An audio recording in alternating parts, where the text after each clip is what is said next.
Hey, campfire crew, let's get it on.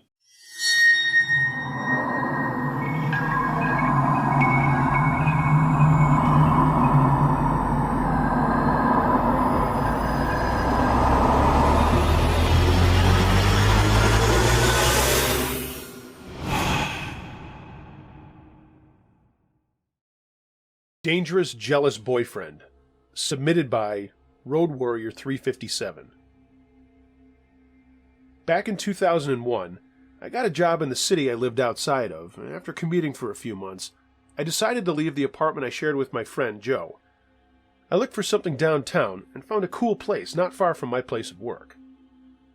It was a 3-story building shaped like a square and had a courtyard with an in-ground pool and patio area. It was mostly young people who lived there, but there were a couple of people in their 30s and 40s too. For the record, I'm a heterosexual male, and this plays a part in this story. I moved in and was enjoying being on my own for the first time, and after a couple of days got to know some of the people in the complex, and one of the guys shared a common interest in cycling with me. His name was Andy, and every time we bumped into each other, we would talk bikes, and we planned to take a ride outside of the city, out in the country. It was a Saturday, and we took my Subaru out to a rural school parking lot, parked, got on our bikes for a 30 or 40 mile ride out in the sticks where road riding is safer than the streets of the city. We had a blast and were talking about the upcoming Tour de France. Lance Armstrong wasn't an avowed cheater back then, and we talked about who would win the sprints and talked about other riders we liked, like Stuart O'Grady and Andrei Kivilev. We got back to our apartment after a couple hours, and I said, "Man, I'm hitting that pool." And he said, "Good idea." So we took our bikes back to our apartments and put on swim trunks and met back at the pool. Andy and I were just cooling off and chatting when a voice interrupted our talk. "Andy, what the hell are you doing?" And there was a guy standing at the far end of the pool, and Andy replied, "Oh, hey, Christopher, grab some of my trunks and jump in." The guy just stood there with a bad look on his face. He came walking around the pool, and Andy said it was his boyfriend Christopher, and then he tried to introduce me to him as they were a cycling guy he had just met. Christopher didn't say anything for a minute. "I've been calling you for hours. What the fuck?" Andy looked taken aback. "I told you I was going riding this morning and I'd call you when I got back." "Well, you're back and here you are not calling me." I realized I was in the middle of a lover's quarrel and super uncomfortable. So I just said, "Sorry, you guys, I gotta get going. Nice meeting you, Chris."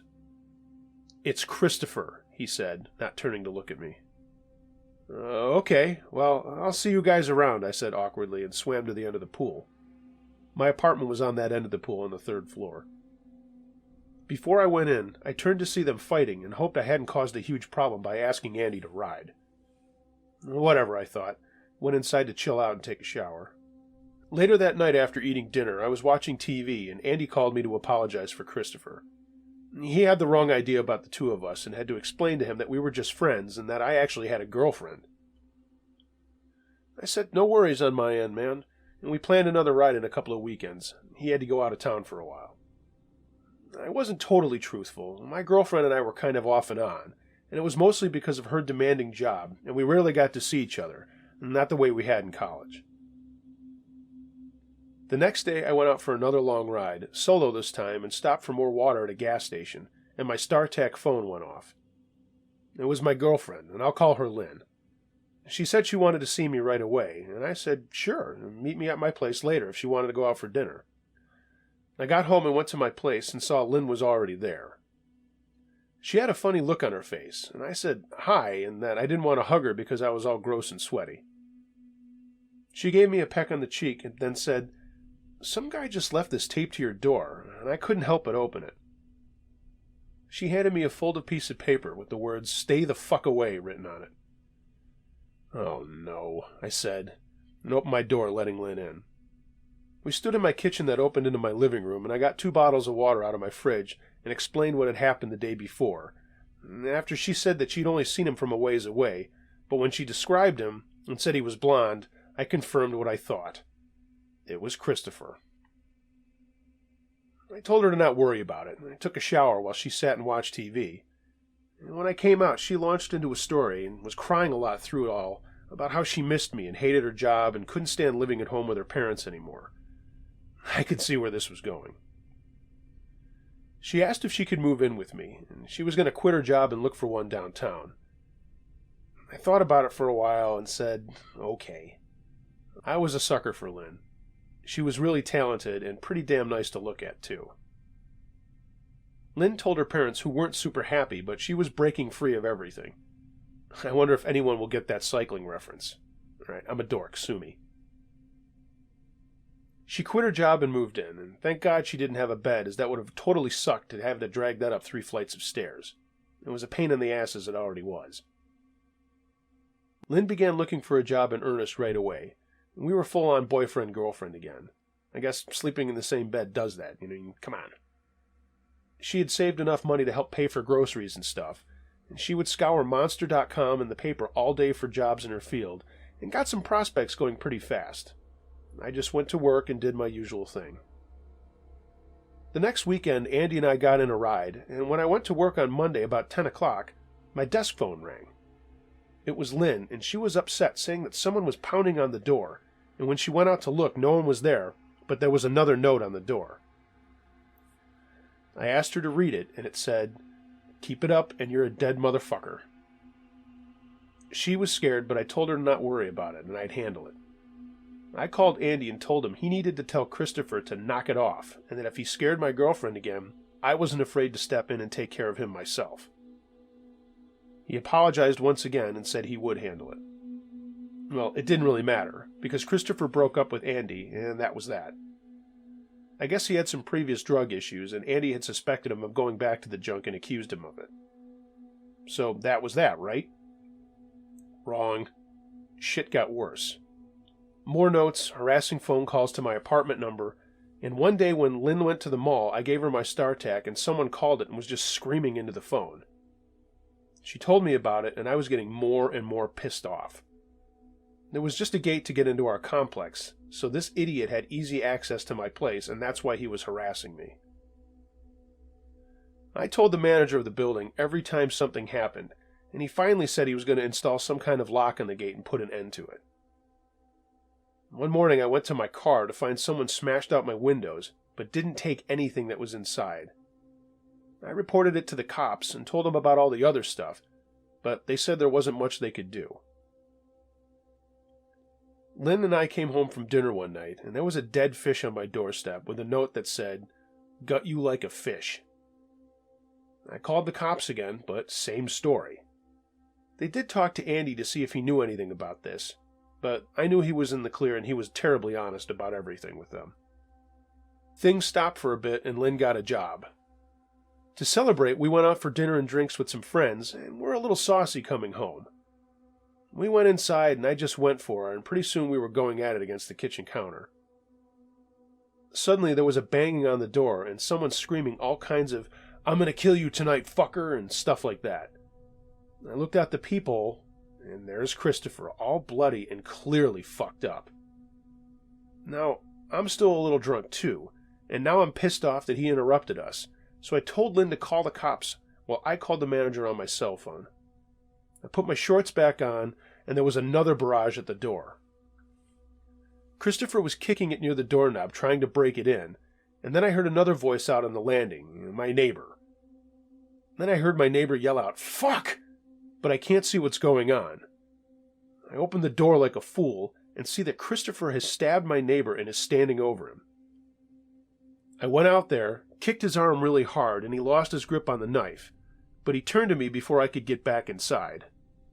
He lunged at me, and I could see in his eyes that he was really messed up. He smelled terrible, and the sad thing is that my punches weren't doing anything to him. He was swinging his arms all over the place and trying to get in close to headbutt me. Lynn poked her head out the door and screamed, and I just yelled for her to get the police while I was trying to hold this drugged-up, fucked-up guy at bay. I finally kicked out again and got him square in the balls, and he staggered back a little, so I did it again, and he dropped to a knee. I took another shot and got him on the chin, and I don't remember saying this, but Lynn assures me that I did say it. I said, "That's what you get when you interrupt me from coming." Suddenly there were like 6 cops running up the stairs, and I told them to get my neighbor who was lying there bleeding from his arm. I noticed Lynn had only one of my t-shirts on, and the cops let her get dressed before the questions came. I told them everything they already knew. Chris, and fuck him, call him Christopher at this point, fuck that, his name's Chris. He was totally whacked out on what the cops thought was PCP. My neighbor ended up being okay, and while Lynn and I were shaken up, we went back inside to talk to the cops for a long time, and I thought it was cool that they let us have a beer and a glass of wine while answering questions. Turns out he was very abusive even off the drugs, and I kinda got that feeling the first day I saw him. That asshole was out on bail for a while awaiting his trial, and I can't for the life of me figure out why the cops let a guy who had a serious drug problem and attacked 2 people with a knife out to get into more trouble. We were nervous during that time, but he left us alone until he was convicted. I heard he's out of jail now. So far he hasn't come back to our complex, and I still live there. I hope he never does.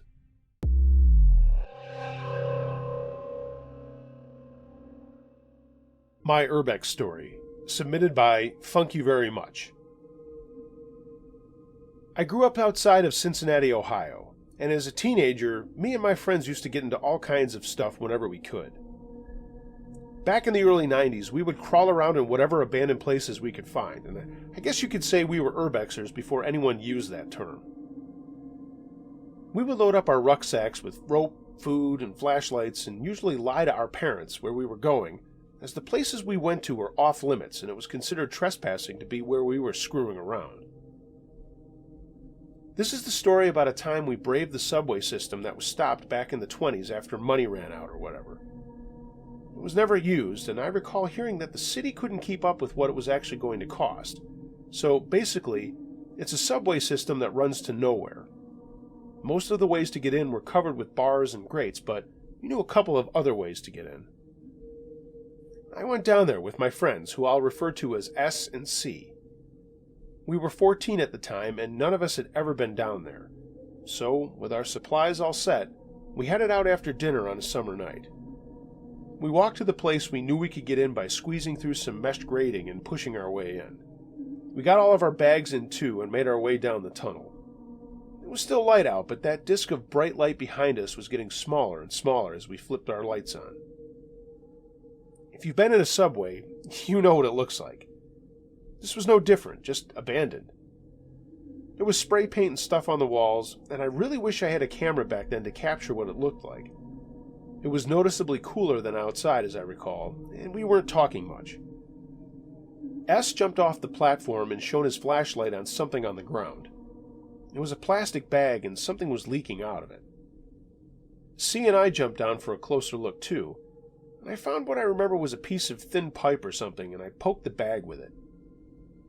It was soft and made a squishy noise when I pressed it, and S recoiled, saying, "Holy shit, that smells terrible." The bag broke a bit, and this black stuff came out and pooled around the bag, and the most awful stench filled the air. I pulled my shirt over my nose and found a loose end of the bag and opened it up. It was 2 dead dogs. That's when C whispered, "Look!" He was looking in a far corner. There were at least 24 bags that looked just like this one, scattered around, and some were piled up on one side. I backed up, saying, "Gross, man, that's so sick." S asked aloud if we thought the bags were full of animals. C said he wasn't going to check, and we got out of there and went deeper into the tunnel to explore more and get away from that smell.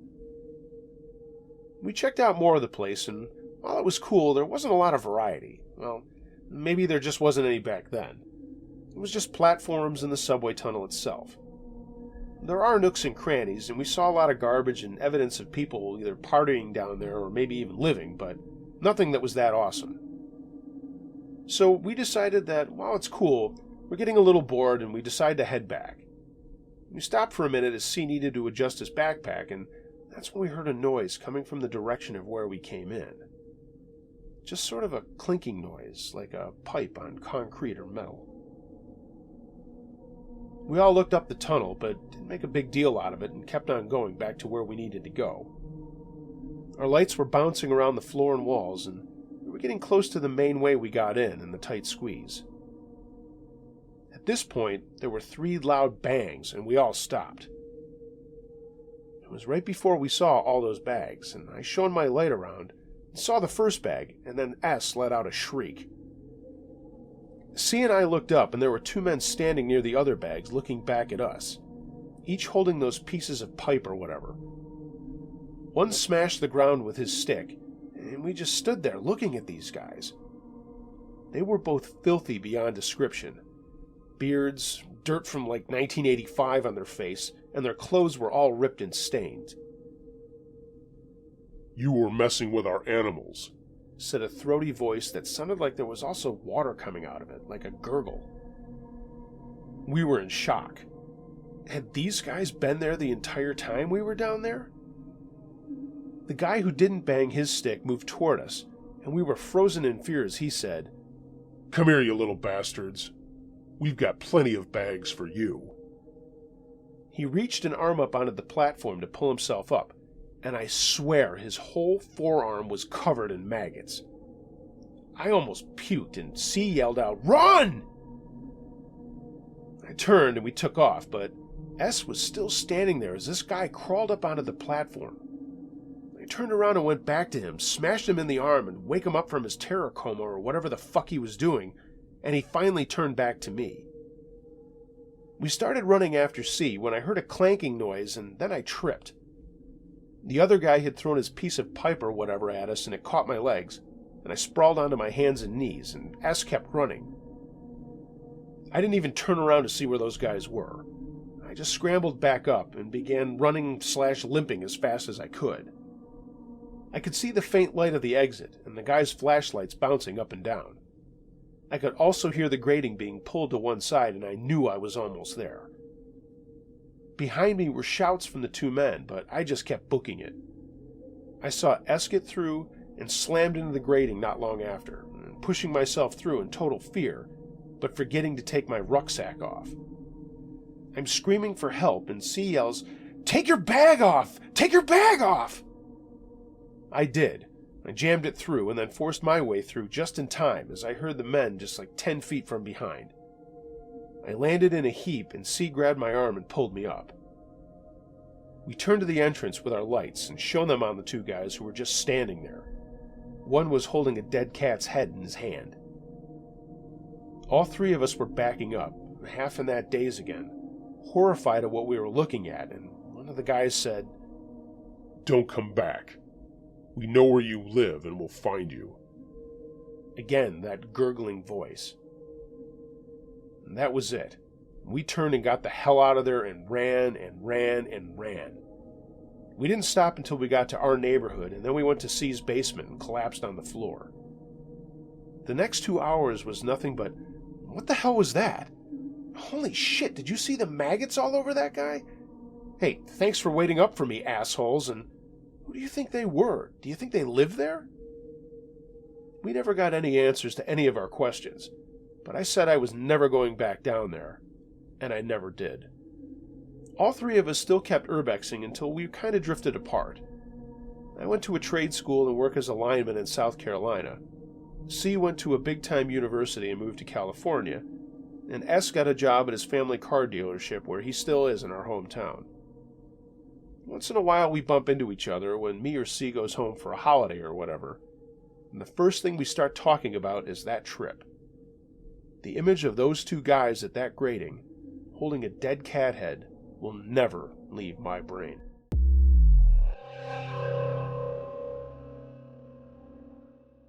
The Loser at the Car Wash, submitted by 39 Aliases. First off, I'm a female in her late 20s living in a decent-sized town outside of Sacramento, California. This happened just 2 years ago, and it creeped the hell out of me. I came into a little money from a great aunt passing away, and bless you, Aunt Rachel, and I had been driving this old Chevy Cruze around for what seemed to be forever. I wanted something cooler and decided to get a new Mustang convertible, as obviously the weather around here is pretty nice. It does rain a bit, but only in the winter, really. So I planned to baby the shit out of this car and took it to get detailed every other week or so. Hand wash, full interior, the works. I mean, the thing was immaculate. I worked for a pharmaceutical company as a sales rep, and I was always concerned about how I appeared as a saleswoman.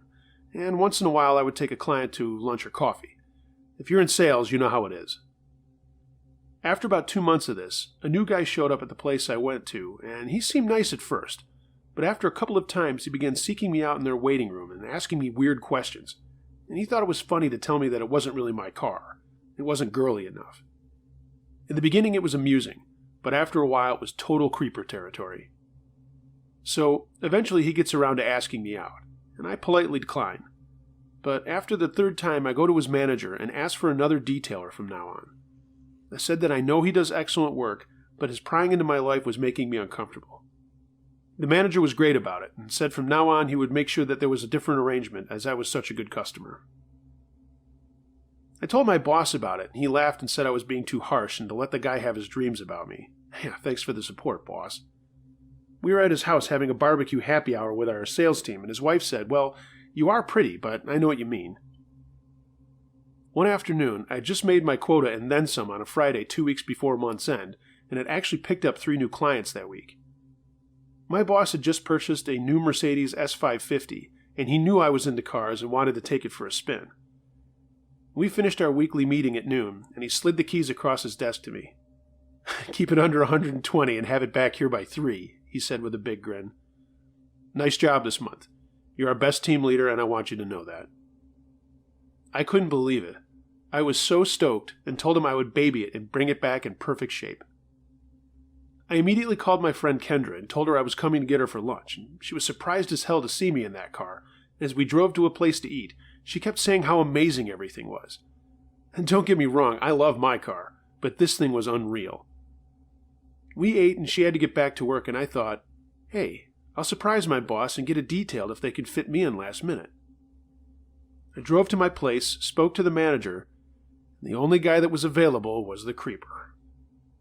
Oh well, it did need a huge once-over, just a vacuum, leather treatment, stuff on the interior. My boss waxed and polished it on his own, and I didn't want to screw that up. So about an hour goes by, Creeper comes up to tell me it's done. I give him a tip, and he asks me out again for the zillionth time. Again, I politely decline and tell him I have a boyfriend and get out of there. I went back to the office and my boss was in a meeting, and I just wanted to go home for the day. So I left the keys on his desk with the top of the receipt and scribbled, "Thanks, she's better than when you last had it," with a smiley face on a post-it note. Some friends were getting together that night, and I thought no more of the day or the car. I was having a great weekend until my phone went off on Sunday morning. It was my boss. He had a little story to tell me. Saturday night, he was hanging out with his family and brother-in-law in his backyard by their pool when everyone went inside except for the two of them. They were talking in hushed tones about my boss's surprise birthday party he was going to throw for his wife, when they heard some rustling coming from the back part of the fence and some hedges. They stopped talking and saw a guy, totally naked, hop over the fence and crouch down at the edge of the yard looking at the house. My boss and his brother-in-law didn't move as they watched the person come up closer to the house. He got to the edge of the pool, they both jumped up and tackled the guy. Guess who? The creeper from the detail place. So after a quick thrashing and calling of the police, he got hauled away. He confessed to the police that he came across the car's paper registration in the glove box, didn't bother to look at the name, and thought that this was my address. Needless to say, we were all able to laugh about it as no one got hurt, and I never saw that creep again.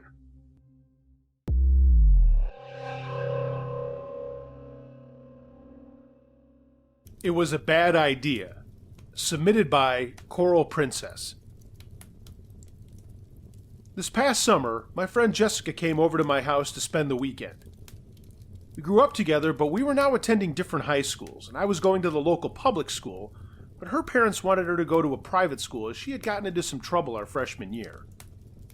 Jess was not a bad person at all. She just made some bad choices with some people one summer. Even she agreed the move was good for her. She was really smart, and my high school was lacking in that department, although I do like it. This happened in Florida outside of a town called Coral Springs. We were in the summer before our senior year, and we wanted to make the most of our time together as we could. My dad was away on some business trip, and my mom was going back and forth about leaving us home alone. She had been invited to a get-together at my aunt's house a few towns over. I kept telling her we would be fine, but it took her a while to finally smile and just let us stay home. No boys, she said, is her only rule, and asked us what we wanted for dinner. We both wanted sushi, so my mom called our favorite place and went out and got it. Jess and I talked about what we were going to do that night and the rest of the weekend, and we planned on just calling some guys we liked that evening, but not having them over. Jessica said there was a school that did dances and stuff with her school, and she said I'd really like this one boy named Josh. Mom came back with our food, we ate, and then she left, making sure we'd be okay. It was only about 7, so we were sitting out by my pool, and Jessica called this guy named Bob, and they were chatting away, and I was playing on my phone waiting until we were going to call Josh. A little bit later, Jessica asked me if I'd ever heard of Live Me. I hadn't, and basically it's a video chat app on your phone, and you can live video with people. You can see who's near you and connect with them, and she said we should do it with Bob and Josh, as Josh was going over to Bob's that night. I thought, what the heck, and found it in the App Store and downloaded it. I wasn't totally truthful on the registration, and I rarely use my real name for anything like that online, but we were going to let the guys know what account to look for and vice versa. I used my neighbor's address instead of mine. We were giggling about funny stuff we could do, and I went and got some crazy wigs my mom and aunt had used for a Halloween party. They were these blue Egyptian-type wigs with long blue hair. On my way back, I thought of something wicked and grabbed 2 plastic cups and snuck some wine out of the box in the refrigerator. I had only had wine once before, but I thought maybe that it would make the night more fun. That was the first dumb thing we did that night. Jessica didn't even question me when I handed her a cup. She had been messing with my phone and said the guys were setting up an account too after she had texted them. So, it was finally getting dark and we were out on the lanai with our festive lights on, sipping the wine and thinking we were so cool. Jessica knew more about Live Me, obviously, so she took charge and was going to video me dancing around with the wig to surprise the guys. Right away, I was surprised at how many profiles were around my city. I mean, there were dozens of people using this app, males and females. I asked Jess if other people could see us and where we were and everything, and she said yes, but she'd never had a problem with it before. The guys found us, and I started goofing around, and they were laughing and commenting on my dancing and hair. I took the phone and started to interview Jess, and then put her on the spot about Bob and asked if she liked him. She screamed and tried to get the phone from me. I ran away and looked down at the phone and saw a comment that wasn't from the guys. It had a bunch of characters for a name, and it just said, "Love it when girls scream." I stopped running around the lanai and showed Jess that message. She responded with, "Go away, we're not talking to you." Jess then called the guys on my house phone and she told them about the message. Josh started doing a broadcast while those two talked, and I was laughing at him goofing off. I did another one with one of the filters to make myself look like a chipmunk, and again got a message from that same account. "I like little furry things. Are you furry down there?" I turned my phone off, told Jessica about it, and she hung up on Bob. "We need to report that and block that guy," she said. So that's what we did, and I had more wine and was getting a little lightheaded at this point. The guys called back, and Josh asked me to video again, and at this point I knew it was a bad idea, but I did another one anyway. This time another message came up and it said, "Don't you block me, you little bitch. I know where you live." I just about screamed and showed Jess again. She told the guys and we said we'd call them later. We again blocked this person and reported it. Third dumb move, we had more wine telling each other it would calm us down. Then I got a text on my phone. It said, "Where did you go?" I wrote back asking who it was, and after a minute a reply came back. "It's me." "Who is me?" I asked. "I want to lick your little chipmunk," was the reply. I felt sick and quickly blocked the number after showing Jess and telling her that she was a jerk for convincing me to do this stupid Live Me thing. I wanted to call my mom, but we were a little buzzy and I didn't want her to find out about that. So we just locked the doors and went inside and watched some TV to calm down. A little while later my phone rang and it was an unknown number. I didn't answer it, but a voicemail was left, so I played it on speaker. "Hey, little chipmunk. I'm coming over. Can't wait to see you. Ever been fucked so hard you've cried, chipmunk? I'm coming over. See you soon." It was this really creepy, deep voice, and I went pale. "We need to call someone," I said. "Who?" said Jess. I tried calling my mom, but it rang and rang and rang and then just went to voicemail. "Let's just let it go," said Jess. "It's probably someone just screwing around." After a bit, we settled down and started watching a movie. But at one point, I looked out my front window and saw a black minivan driving slowly by my house. It went under a street lamp, but I couldn't see inside it, and it was driving slowly, like someone was looking for an address. I got up and it drove away, but even as I stood there, it came back, still driving slowly. It stopped in front of my house, but then pulled across to the other side of the street. Then a pizza delivery guy got out and took a pizza to my neighbor's house. I almost had a heart attack. Then my phone went off again. Another unknown number. Jessica had joined me at the window, and I told her about the van and how I was freaking out. The wine had worn off by this time, but now I was just scared, and she could not get me to relax. My phone rang again, and Jess picked it up and said, "Leave us alone, you fucking freak!" There was silence, and then I heard a voice say loudly, "I'm here, Chipmunk. Where are you?" It was then that I realized I could hear the voice, but not through the phone. I looked out the window, and there was a guy standing in front of my next-door neighbor's house, talking on a cell phone. Thank God the lights in my house were off, and I grabbed Jess and pointed out the window. She saw him in the shadows, too. He was short, had a beard, and was wearing a green military-type jacket, despite it being in the middle of summer in Florida. "You'd better leave," said Jess. "We already called the cops, and they're on their way." "You don't sound like my furry little chipmunk. Are you a furry little pussy? Hey, we can all play." I grabbed the phone from Jess, hung up, and dialed 911. I told the person on the line everything that was going on and where we were, but by the time they got there, the guy was long gone. The police asked us a lot of questions, and 2 cars drove around and around my neighborhood, but there was no sign of this guy. My mom came home just as they were leaving, and they talked to her, and we told her everything too. She was glad we were safe, but said we should have called her, and no amount of telling her that we tried was convincing her. She immediately made me get rid of the app, and that was about the only time she was pretty pissed off, and telling me how stupid we were for using something like that. I never got another call or contact from that weirdo again, and I've promised myself to never, ever use video chat again.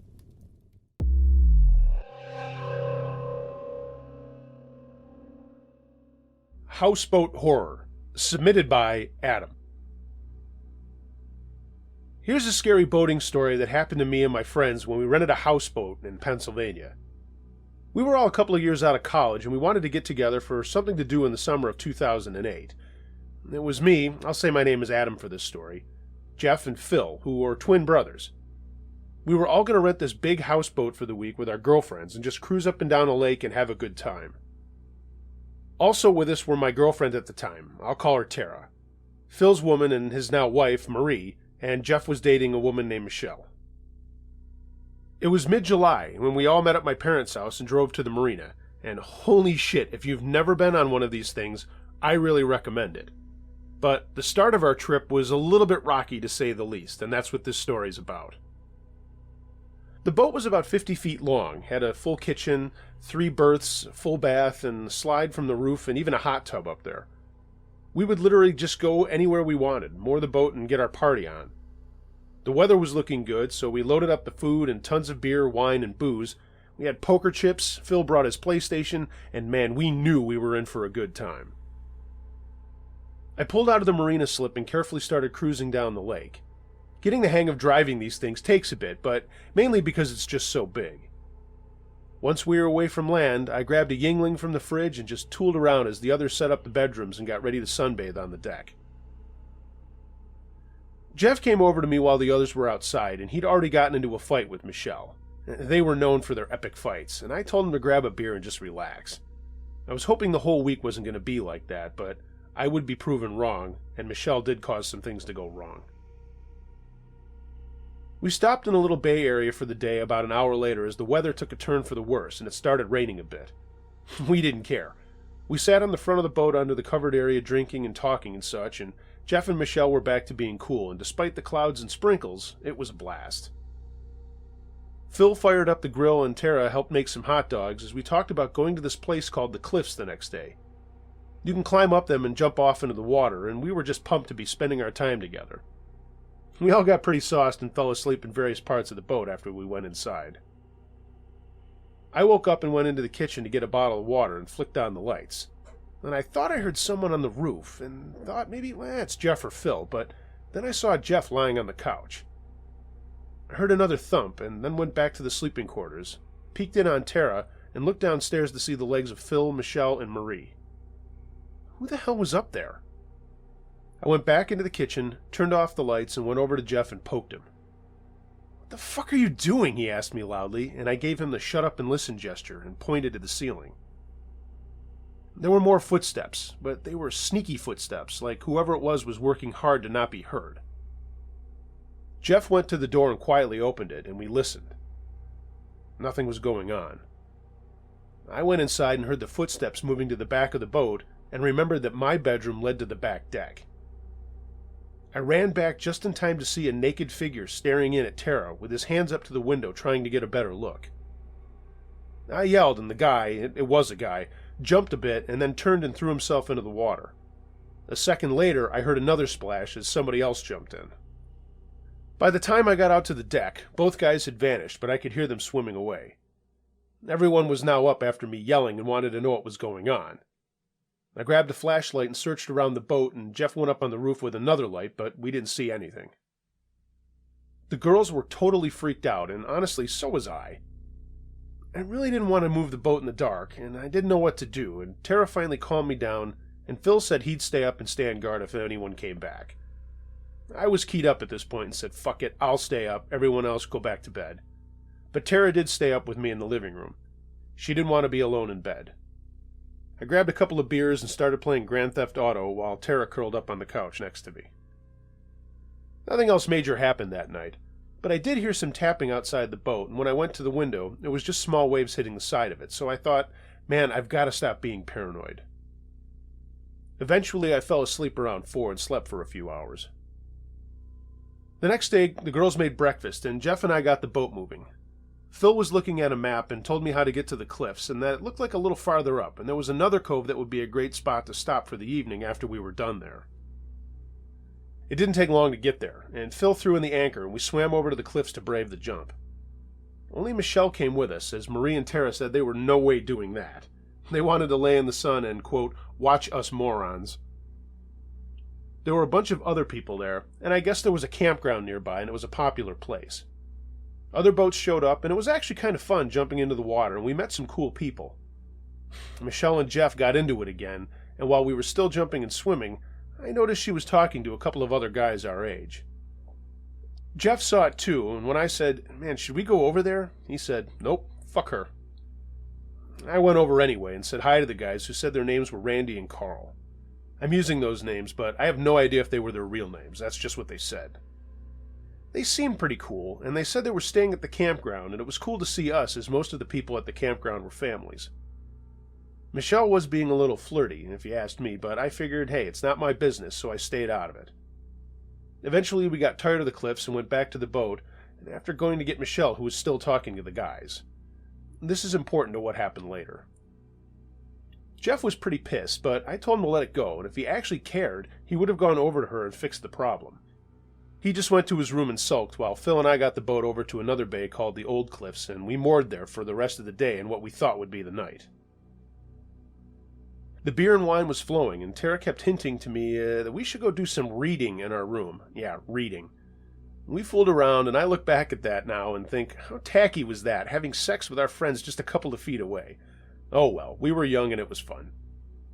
We made dinner on the grill again, and as it got dark, Jeff and Michelle disappeared for a little slap and tickle as they had made up.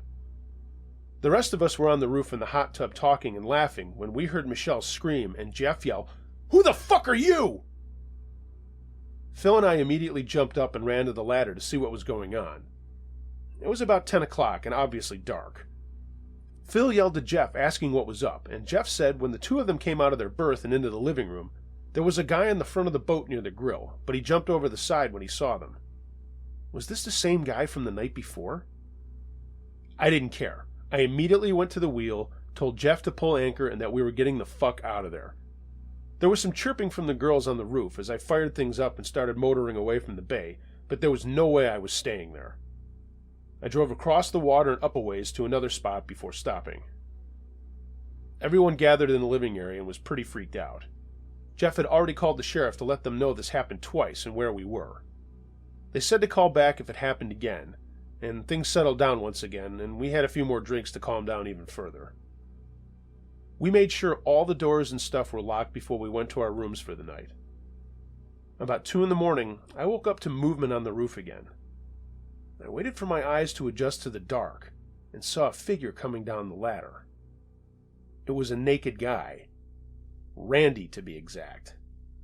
He had a hunting knife in his hand, and as I got up, I actually stumbled backwards, as I hadn't even seen Carl, who was right at the door, naked, a knife in one hand and his dick in the other. This psycho was jerking off onto the glass, watching me and Tara lay in bed. Our eyes met each other, and I couldn't even muster a shout. He looked beyond crazy, and did what happens when you punch the clown. It went all over the glass, and he tapped the knife on the glass with the sickest grin I have ever seen.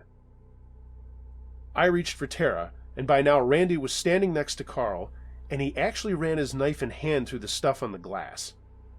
They both backed up, and Carl put his finger up to his lips doing the shh motion, and then waved his finger at me going, "No, no, no." I stood there dumbfounded, and they simply went to the railing and jumped into the water and disappeared into the blackness.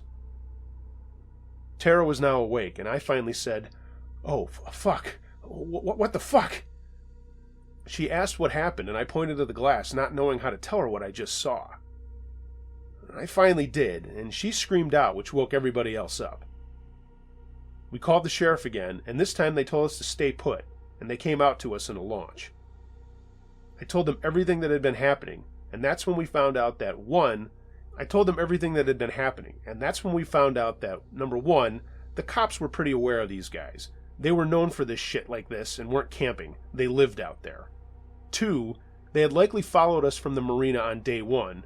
And 3, Michelle had told them where we were staying off the old cliffs.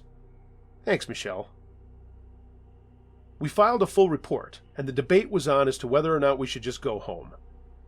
I manned up, cleaned up the stuff off the glass after the sheriffs took a swab of it and looked for fingerprints. Despite all that crazy shit, we voted to stay, but I drove the boat much farther away, and the rest of the week was good with nothing bad happening. Man, I'll tell you what, there are some messed up people out there, and while no one got hurt and those freaks didn't attack us, they could have. If you're willing to sneak onto a boat and beat off in front of a guy while staring at his girlfriend with a knife in your hand, I think you're pretty much capable of anything.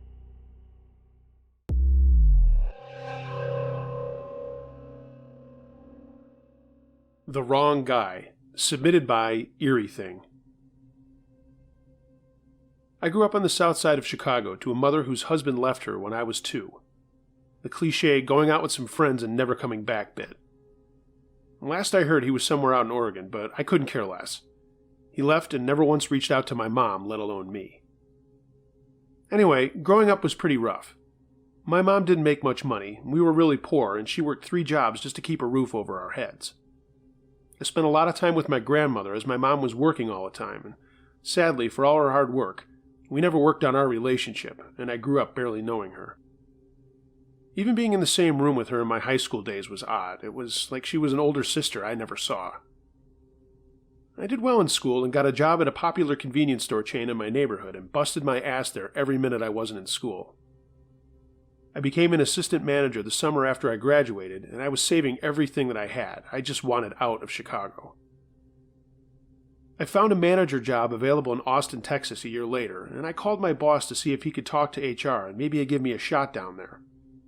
I'd been recognized a couple of times for my work, and when I applied, the right recommendations were made, and the company said I was hired. It took me a couple of days to get all my stuff together, and I said goodbye to my grandmother and that I'd be back to visit soon. I let my mom know what I was doing, and she just nodded, hugged me, and told me to call when I got there. She knew it was time for me to give something else a shot, despite just being 20. For anyone thinking I was an idiot for just going, I had a friend I'll call Ann who was living there and was going to let me crash with her until I got my own place. We had grown up together, and her family moved there when we were sophomores. She bartended at a couple of bars down there, and that's how I met Glenn. Not his real name, just like all the other stories you read, I guess. Glenn was also a bartender, but he was also a musician. He played bass in a couple of bands around town and also helped other guys out with their bands. He was really cute, and I thought he was nice when Ann introduced us. I got into my work as the new store manager and put my heart into it, wanting to see if I could move up even farther, as I didn't want to go to college, but knew I could advance without a college degree with this company.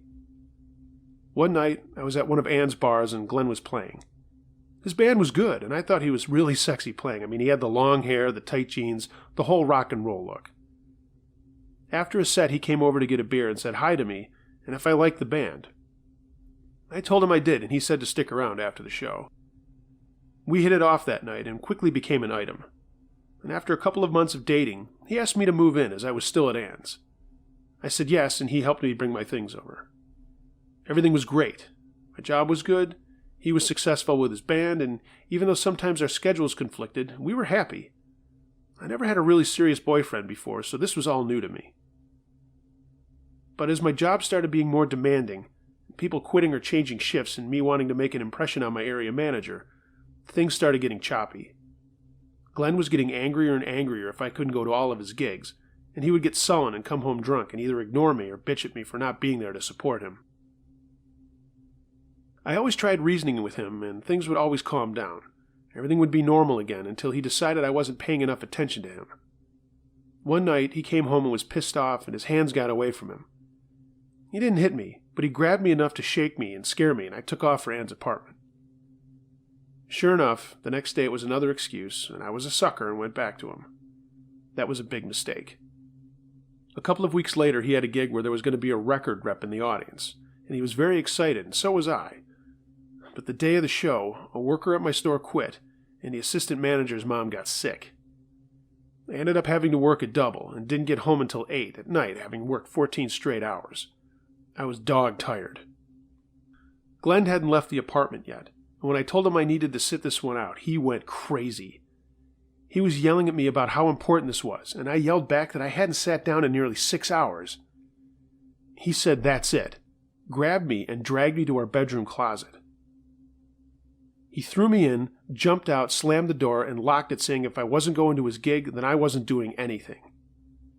I screamed and hit the door, telling him to let me out, but I just heard him gathering his things and leaving. I kept hitting the door and screaming, but I finally just collapsed with exhaustion and fell to the floor crying. I was so tired, I just fell asleep. When I woke up, I was on our bed and looked at the clock. It was 5 a.m. Glenn was asleep beside me. I got up to go to the bathroom, and he muttered, "If you leave, I'll find you." He didn't say anything like he would kill me, but I knew what he was implying. By this time, Ann had moved to New Mexico, and I realized the only people I knew down here were work folks. I was so overwhelmed, and yes, young and dumb in many ways, and I stayed with him. One day I was home alone and was putting some clothes away, and discovered something about the closet door. If it was locked and you pushed up on it a little bit, it would become unlocked. I knew there was no way I would have enough time to make an escape after or before work because our schedules overlapped, and that just wouldn't work. So I hatched an escape plan. I inquired as to jobs back in Chai and talked to my area manager about me going back home. My old store manager had quit, and there was a job opening in the same store. I explained all about Glenn, and she said she'd make some calls. A couple of weeks later, my transfer was approved. I called my mom and asked her if I could come home with her for a little while. She was totally different than when I left her. We had barely spoken during this time, and she hadn't told me about a new guy she had found and how she was hoping to surprise me at Christmas when I came home. She burst into tears and said she was sorry for the shitty life she gave me and all kinds of stuff like that. I cried too and told her about Glenn, and she said come home now. So my plan? I began quietly boxing up my stuff slowly so as not to raise Glenn's attention. Then, on my last day at the store, and the day of another one of Glenn's big gigs, I faked having to work another double, told him I couldn't go, and predictable Glenn did exactly what I thought he would. He pushed me into the closet, and I faked being scared and angry and yelled and fighting him all the way. He locked the door, and I kept up the big show of hitting the door and screaming, and then I heard him leave. I waited a half hour, did the trick with the door, and it worked. It opened right up, and I ran into the kitchen to get garbage bags. I ripped open drawers, throwing all of my clothes into the bags, and rushed to my car and just jammed everything I had into the trunk, the back seat, and the front seat. I was just trying to move as fast as I could. I got the hell out of there and called my mom and told her I was on my way to Chicago. She was happy and told me to drive safe and to keep calling her to update her where I was. I was planning on driving halfway through the night and was feeling so liberated. Right on cue, I was about 2 hours north of Dallas and my phone started blowing up. Glenn kept calling and texting and then calling again. I didn't answer any of them. I just kept driving. I got home a day and a half later, changed my number, met my mom's new boyfriend, and they're married now. I started my job, and man, I'm now a regional manager with 2 college degrees. A lot of things have changed over the years. Looking back, I made some really stupid decisions and thought I knew what I was doing and everything when I really didn't. The one good thing I did remind myself on my drive home was that Glenn didn't know where I was from in Chicago and only knew my mother's maiden name. There was no way he would ever find me, and he hasn't in 9 years. Hey Glenn, wherever you are, let's never meet in another 1,000,000 years.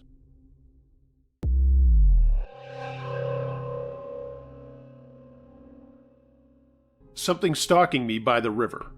Submitted by Mario S. I'm going to rewind to July 2017. For some time, my friends and I have been talking about having a weekend getaway fly fishing trip.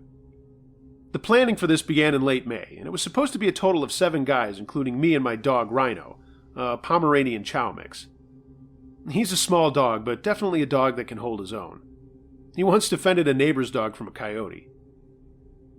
As the weeks passed by one, the guys bailed out of our plans due to either their kids, their partner, or work. I had already taken the time off from work, so I was set as a few days before our trip came. Then, all of the guys had to bail out. So, it was just me and my dog. My mind was made up already for this, so I said the hell with it, I'm going alone. Now I live in North Georgia, and the plan was to travel northwest to a national park called Jacks River Falls. We'd all been there and knew all the trails, rivers, streams, hell, even where the moonshiners were. And we'd even helped with a few search and rescues, so we knew the area very, very well. For quick background, I've traveled to Thailand, Colombia, India, the Philippines, Mexico, and I've done expeditions in the jungles of those countries. That being said, I'm comfortable doing these adventures alone, and I'm also friends with the park rangers and fish and wildlife officers. I've been to this location numerous times over the years, camping, hiking, rock climbing, and fishing. So that Friday came, and I got off work at noon and raced home to pack. My gear consisted of my fly fishing gear, flashlight, tent with a bug net, small medical bag, and food and water to last me and my dog 4 days. I also had a satellite phone, cell phone, compass lighter, as well as my 6-hour 45 and a Ruger AR-15 attached with a scope and flashlight, along with 3 30-round magazines. The reason for this was I was once tracked by a mountain lion late one night, and man, hearing one at 3 a.m. in the middle of nowhere can really scare the hell out of you. Also, there's black bears, coyotes, bobcats, mountain lions, and hogs in the area, so all of this was for safety and worst-case scenarios. So I'm off on the road with my gear and dog and have about a 2-hour drive. Cell phone loses service before I even get to the park. The plan was to hike 4 miles in and just follow the river downstream for 2 days, and then 2 days back. I've been doing this for some time, and the guys knew about this area because I brought them all here before. There's a small check-in where visitors can get maps and souvenirs, so I stopped in there to chat with my friend Matt, who's a park ranger there, and after catching up with him and the rest of them, I went on. It was about 5:30 when I began my hike in, checking my gear to make sure I had everything while my dog ran ahead of me. Rhino will run up the trail and then turn around and glance if I'm still behind him, and then take off again.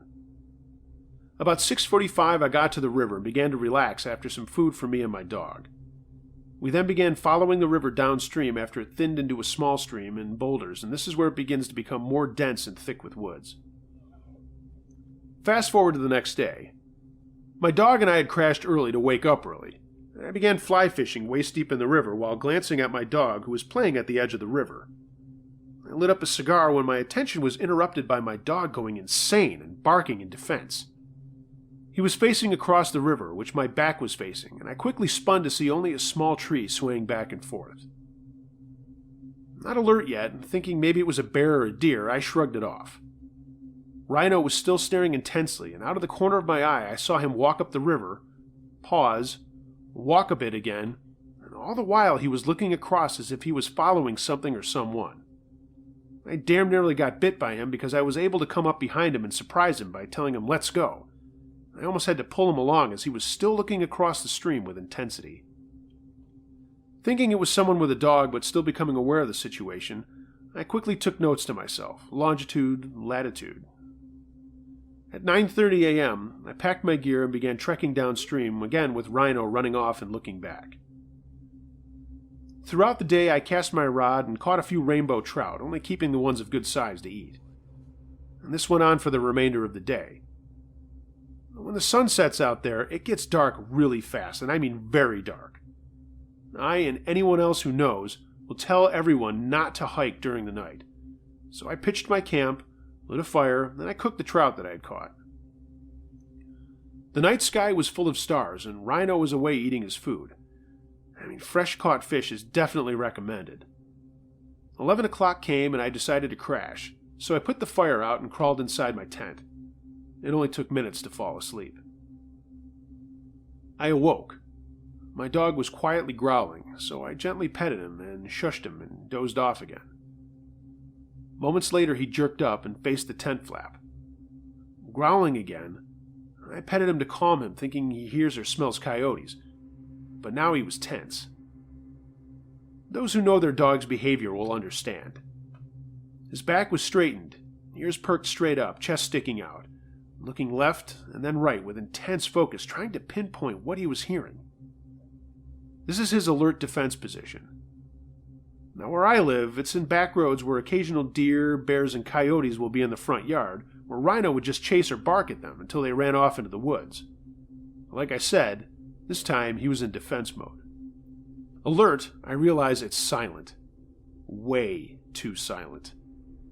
The only thing I could hear was the slight growl my dog was letting out.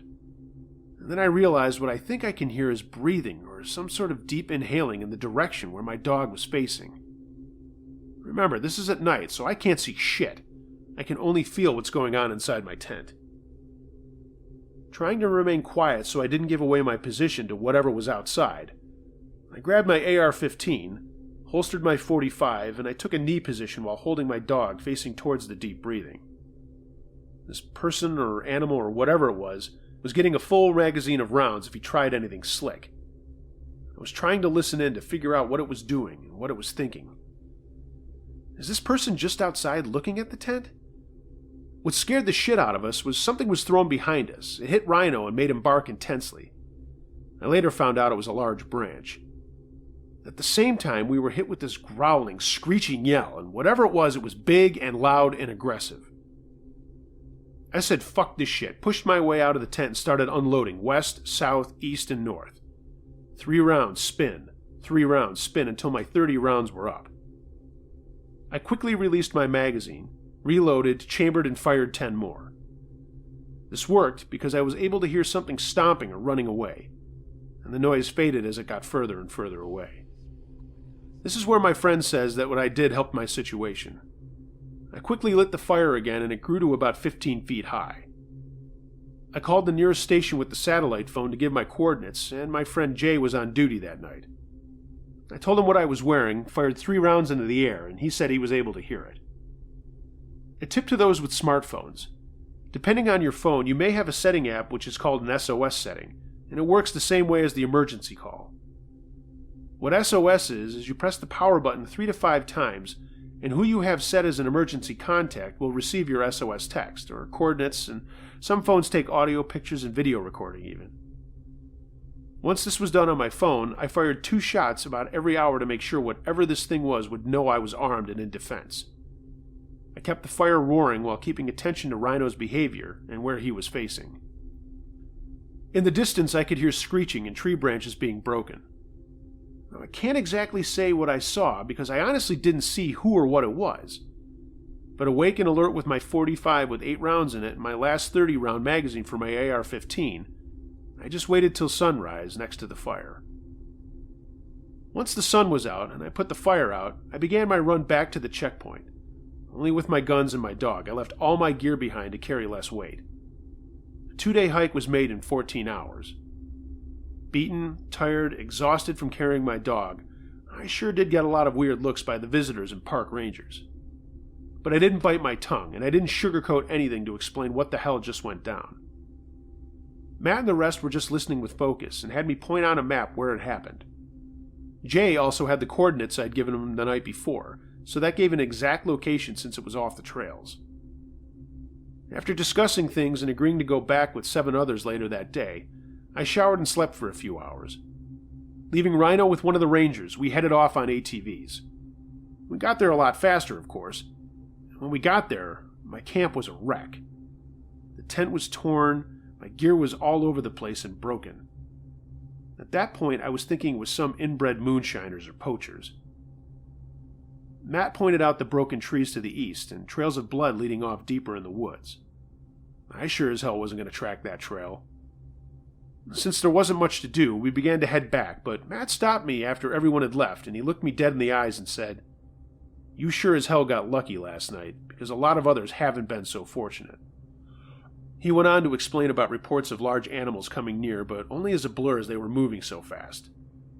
Animals or wild inbred poachers, whatever they are getting put down. After a few months of playing this over and over in my head, Jay and Matt brought it up while playing pool and having drinks, and he mentioned your channel. The reason I shared this is to let people know when traveling alone and in the woods, to let a group of people know where you're going, and that way everyone knows for sure. Give them your location, what you're wearing, and whatever is in your surroundings, such as a river, trees, what kind of trees, hills, mountains, what coordinates you started at, and keep track of where you are. Honest, in this case, if it weren't for my dog Rhino, I wouldn't have woken up. I was really tired and in a deep sleep. Who knows what would have happened if he was left at home? Would I have been ambushed or hurt? All of this plays in my head. I keep telling myself the guns are what kept us safe. With all these shootings and laws going on, I know there's a debate back and forth about guns, but I highly suggest anyone to have one. Train and practice your shooting and get comfortable with it, because this may be what keeps you and anyone else around you safe. Use defense and never joke with it.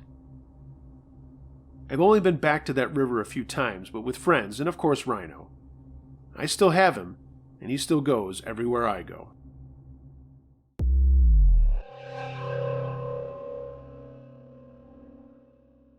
The Textile Mill, submitted by Don Ho-Ho. I heard the story about the subway in Ohio, and I thought I'd share my crazy experience exploring an old textile mill in the town I grew up in. This was in the 80s, and the place had been closed for a few years for reasons I don't know. It just sat on the edge of our town, empty and dark. Everybody knew it was off limits, but that never stopped people from going in there and partying and screwing around. I had been inside with my brother and his friends a couple of times, but I had never been in there with my little gang of friends. One summer evening, we were doing the usual kick the can and were planning on playing a flashlight game called Gestapo. I grew up in Massachusetts, and this summer it was really hot. We were all kind of just sitting on the lawn of my friend Kelly's house. There were 5 of us, and we were waiting for another group of guys to show up to play the game, but they never did get there. It was just getting dark, and a guy we called Taz brought up the mill. Kelly, Riley, me, and Joe were all 12, and Taz was 13. He said screw the game, and that we should go check out the mill with flashlights and how fun and scary it would be. We knew we weren't supposed to be in there, but this was right at that age where we were all kind of pushing the envelope with our parents, smoking cigarettes and stuff like that. Everyone wanted to go except for Kelly, but we badgered him until he finally said okay. The rule in our neighborhood during school nights was home half an hour after the streetlights came on, but in the summer most of us were allowed to be out until 10. Taz had 2 flashlights we were going to use for the game, so we thought we were all set and started to walk towards the mill. There was a creek that ran alongside it, and we thought no one would see us if we followed it and then went up in an embankment to get to the big building. By the time we got there, it was very dark. The moon was out in full, and I remember how creepy the empty parking lot looked as we crossed it, looking for an open window or some other way to get in. Taz was in the lead, and while there weren't any close-by homes, we were trying to be as quiet as we could. After skirting the mill for a bit and finding nothing but boarded-up windows, we finally found a door that seemed a little ajar. With some pulling, we wrenched it open with a loud screech, and one by one we went in, me being the last guy with the other flashlight. Once inside, we saw that we were in a short hallway that led to a huge open room where we thought most of the machines must have once been. We split into two groups to check things out. Taz had one group, and it was me, Kelly, and Joe in the other. I found another door with a staircase going up, and we went to the second floor into a bunch of old offices. There wasn't much there, just a couple of chairs and some old filing cabinets and papers and crap scattered around the rooms, and Joe picked up a piece of concrete and hurled it at an office window behind us. It smashed loudly and scared the shit out of us. "Cut it out, you dick," said Kelly loudly, and Joe just laughed. We went back downstairs to catch up with Taz and Riley. We could hear them talking in another room down a hallway from the big open room, so we went to get them. When we walked up, Taz said, "Shut up. We hear someone else moving around at the end of the hall." We were all silent, and then we heard it. Some whispers and a creaking sound like a door slowly being opened. "Everybody, follow me," said Taz, and he moved into a room off the hallway. We all followed, and he said to turn off my light, and he did the same. The sounds of the footsteps came from the pitch blackness down the hall, were getting closer. We crouched there, full of adrenaline and fear, and hoping it wasn't the cops or crazy people just looking out the doorway. I saw 3 shadows darker than the already dark hallway move past us and out towards the big room. I couldn't tell if they were other kids, older men, or ghosts at this point, but I could feel Kelly shaking with fright. And Kelly was our token scaredy cat. Suddenly, there was a loud whooping coming from the big room, and there were some crashing sounds as whoever was out there was whipping rocks at the ceiling lights and breaking them into pieces. We heard one voice say, "Hey Bax, watch this shit!" My heart sunk. If it was who I thought it was, we needed to lay low. Bob Baxter was a 16-year-old bully, and he was always in trouble with the cops and beating up little kids. Crashing went on for a while, and we knew we had to get out of there before they saw us. Taz volunteered to go down the hall and see where they had come in, but came back after 5 minutes saying he couldn't find anything. The yelling and laughing and crashing kept going on, so I crept up to the big room in the dark to see if I could see where they were. They were far away on the other end of the big room, so I went back and told the guys we could get out without them seeing us if we moved fast. That was the plan, and we all went to the edge of the hallway, and while those idiots were in full swing of their destruction, we snaked along the wall farthest from them towards the door to the hallway out of the building. We got right up to it, and there was a startled yell. One of the guys with Baxter had been in the hallway taking a piss, and he yelled out when we came barreling around the corner at him. "What the fuck are you kids doing in here?" he yelled. "Hey Bax, get over here!" The crashing and laughing stopped, and a voice called out, "What? There's some little shits in here, come on!" I took no time to yell, "Run, follow me!" and I took off for the stairs back up to the offices. Yeah, real smart. Everyone followed me, and we could hear the pounding of feet as the older guys were chasing us. I ran down the hallway looking for a place to hide, and not in the direction Kelly and Joe and I had gone earlier in the night. I burst into a room, and the first thing that I realized was that it smelled terrible in there. The second thing I noticed was that we were tripping on soft objects laying on the ground, and a few of us fell to the ground too. The sound of running feet were coming towards us, and I turned on my light to see if there was another door out of this room. And there was, and I yelled for the guys to follow me again. I opened the door and ran inside, and oh shit, it was a dead end. All 5 of us were in this room with no windows and no doors. It kind of looked like a big utility closet. Then the voices came. "Hey, peckerheads, where do you think you're going?" Taz and I turned our lights to the door, and there was Baxter and 3 of his friends. Well, what's up, fags?" he asked. Kelly started to whimper, and he'd been beaten up by this guy a couple of times, so he was pretty scared. Taz stepped up. Look, just leave us alone. We were trying to leave earlier." "Oh, is that so?" Dan said. "Did I tell you could leave? This is my building, I'll tell you when you get to run home to Mommy." He then stepped forward and pushed Taz really hard. "Leave him alone, Dan," I said. "We just want to leave." "Shut up, fag," he said, looking at me. Then he looked at Kelly and started laughing and calling him a crying little pussy. "Come on, man," I said. "We'll just take off." He stood looking at me for a while and said, "No one's taking off anywhere. Get out of that room." What could we do? These guys were all way bigger than us, and it was 5-on-4, but, like I said, they were way bigger than us. I slowly walked back out to the other room, and the others followed. That's when we heard the shuffling. Taz and I waved our flashlights around the room, and the soft things we had tripped over were moving and getting up. Taz looked back at the 4 bullies with eyes wide open. Even they looked startled. The things were actually men, homeless guys that had been squatting there. 2 of them stood up in the light of our flashlights, with the other 3 in the shadows. These guys had knives, and one said, "That's right, no one's taking off." And he laughed this creepy smoker's laugh. They were all really ratty looking and smelled bad. One on the side grabbed Joe and asked him if he sucked a mean dick, and I knew we were in serious trouble. As the homeless guys started moving closer to us, something funny happened. Dan and 2 of his buddies sprang into action and ran at the 2 guys with knives.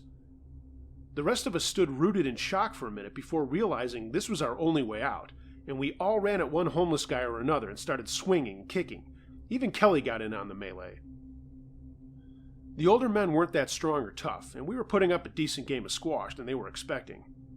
It was nothing but adrenaline and swearing and punching at anything in the room. I looked at the open door and yelled "run" for the 2nd time that night, and everyone stopped beating the shit out of these guys, and we all tore ass out of there, down the hallway, back downstairs, and out the door we came in. No one yelled, no one screamed. It was just nothing but heavy breathing and footsteps until we got back to the creek. Everybody was there, the bullies and our little gang. We all sat down on logs or rocks and just tried to catch our breath. Dan was next to me and he pulled out a pack of cigarettes and handed me one, and I took it. We lit up and he punched me in the arm and said with a smile, "That's for hitting me back there, you little shit." I smiled too and knew it was going to be okay. The 9 of us just sat around talking for another half hour about what had happened, and one of Dan's buddies said that we were okay kids. We never got hassled by those guys again. In 2012 or somewhere around there, I was visiting my parents at the holidays and went out to a bar with my older brother. There at the bar was Dan Baxter, looking much older than he should have. I went over to him and introduced myself, and in his alcoholic stupor, he didn't recognize me. I asked him about the night in the mill, and he broke into a huge smile, saying, "Oh, yeah, that's right. I still owe you for that punch, you little shit." We had a Boilermaker, and I said goodbye, and that's the last I ever saw of him. I'm glad he remembered, because that was one scary night for all of us. Who knows what would have happened had we not fought back. Good times, man. Scary, but good times.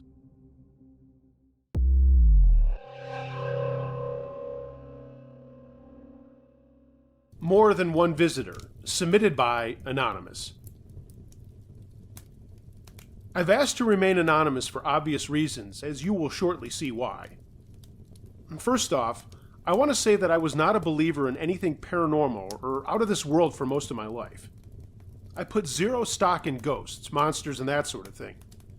I think it's all stuff generated in the minds of people who are either misinterpreting what they're experiencing or manufacturing hallucinations they're not even aware of. I believe they are seeing something fantastic, but in my book, that doesn't make it that way. What about extraterrestrial life? I'm not sure about that either, but I do firmly believe there are things in our skies and space around Earth that are not fully explainable by the general citizenry. After my experience in 2002, I am certain that our military and government are experimenting with aircraft not revealed to the general public, and perhaps they are communicating with other life forms. Of that I can't be sure. But what I can be sure of is what I saw and what happened shortly after my sighting. This was late summer 2002, and I was in my backyard near a lake that I'm going to keep nameless. but I will say my home is in rural Iowa near the Minnesota border. My wife and I were preparing to have some friends over for a bonfire, so I was out getting things ready with the wood and chairs around our fire ring. I live on the edge of the lake, and the pit is literally feet away from our small dock that juts out into the water. I heard a strange humming sound and stopped what I was doing, thinking maybe it was a helicopter coming my way from a distance, but it stopped after a few seconds. And then I thought maybe it was my neighbor's son playing his electric guitar. The kid was a great musician and in a band and often played very loudly. We didn't mind at all, as he was really good and it was nice to hear. I figured maybe he had a new amp and it was cranked up so high that I could hear the hum. His parents were part of the group coming over, so I figured I'd ask later. My wife came out with snacks to put on our picnic table next to some coolers of wine and beer for our little party. 2 other couples were coming to relax on this Friday night, then I was excited to be off the following week before starting to get ready for the upcoming school year. I was a teacher back then, but that's neither here nor there. When my wife went back inside, I heard the humming again and waited for the first notes of guitar, but they never came and the sound went away. Soon our friends arrived, and my neighbors walked across the grass between our homes, and we were all talking and laughing off the bat. At this point, 2 couples, me included, we were in our mid-20s and my neighbors were in their late 40s. We had all gotten along very, very well. Richard, my neighbor, said we should throw some horseshoes in my pit, so the guys wandered away from the women, and I asked him about the humming. He said he hadn't heard it, and his son wasn't at home. I shrugged it off, and we played shoes with my friend I'll call Don, and he played the winner. As it started getting darker, I left the guys, grabbed a beer, and got messing with the fire. Soon it was roaring, and everyone was back at the table getting another drink and snacking on chips and pretzels. We all sat in chairs around the fire and just chatted away about all kinds of things, jobs, kids, and so on. My wife and I were expecting, and Don had a 1-year-old that was with his mom that night. It was a very enjoyable evening, and eventually the women started talking about something my wife wanted to show them in the house, some scrapbooking thing or whatever. The ladies went inside and we all sat around talking about college football and how the local schools would do that season. It was about 10:30 when the humming came back. I asked the guys if they heard it, and they all stopped talking and listened. Don said, "Yeah, no shit, there it is." After a bit, Richard heard it too, and we all talked about what it could be. It went away, and then we heard the women laughing through the open window of my house. Richard got up for more beers and the night rolled on. I looked down at my watch and it was now midnight. Don had just told a funny story about his kid peeing on him, and we were all laughing, and then he stopped. It was dead quiet. Other than the fire crackling, there were no night sounds. No crickets, no birds, not a thing. We all just sat there, and Richard looked up and said, "Mother of God." The sky above us was black. Pure black, not a cloud or star in the sky. After a minute, I looked to the east and saw stars over there, and then out to the west and more stars. There was something hovering right above us. None of us could talk. We wouldn't have known what to say at all. And then whatever it was started to move to the south, but right before that, a bluish beam shot down across the lake on a little island near our neighbor Agnes's house. As the thing slowly moved away, we could see it was a massive triangular-shaped craft, for lack of a better word. It didn't have any lights we saw right away, but as it moved away, we could see 3 large lights on each end of the triangle, and then 3 bright lights at the back of it. I guess they were the power engines or whatever that was making this thing go. But the craft was silent. We never heard it come near us, hang out overhead, and it made no sound as it glided away. The 3 of us just watched it go, and it was a while before anyone said anything. I got up, grabbed 3 beers, and said, "What the hell was that?" Suddenly, there was the humming sound again, and this time 4 helicopters came zooming over us in the direction of the strange craft that had moved out of our sight. They were super low, and the ladies came out after the noise and were asking what that was all about. We all looked at each other and gave the "don't say a word about this" to one another. We brushed it off and wrapped things up not much later.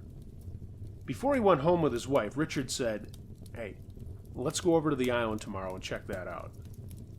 We had a hushed conversation about what was going on, and neither of us wanted to say what we were thinking.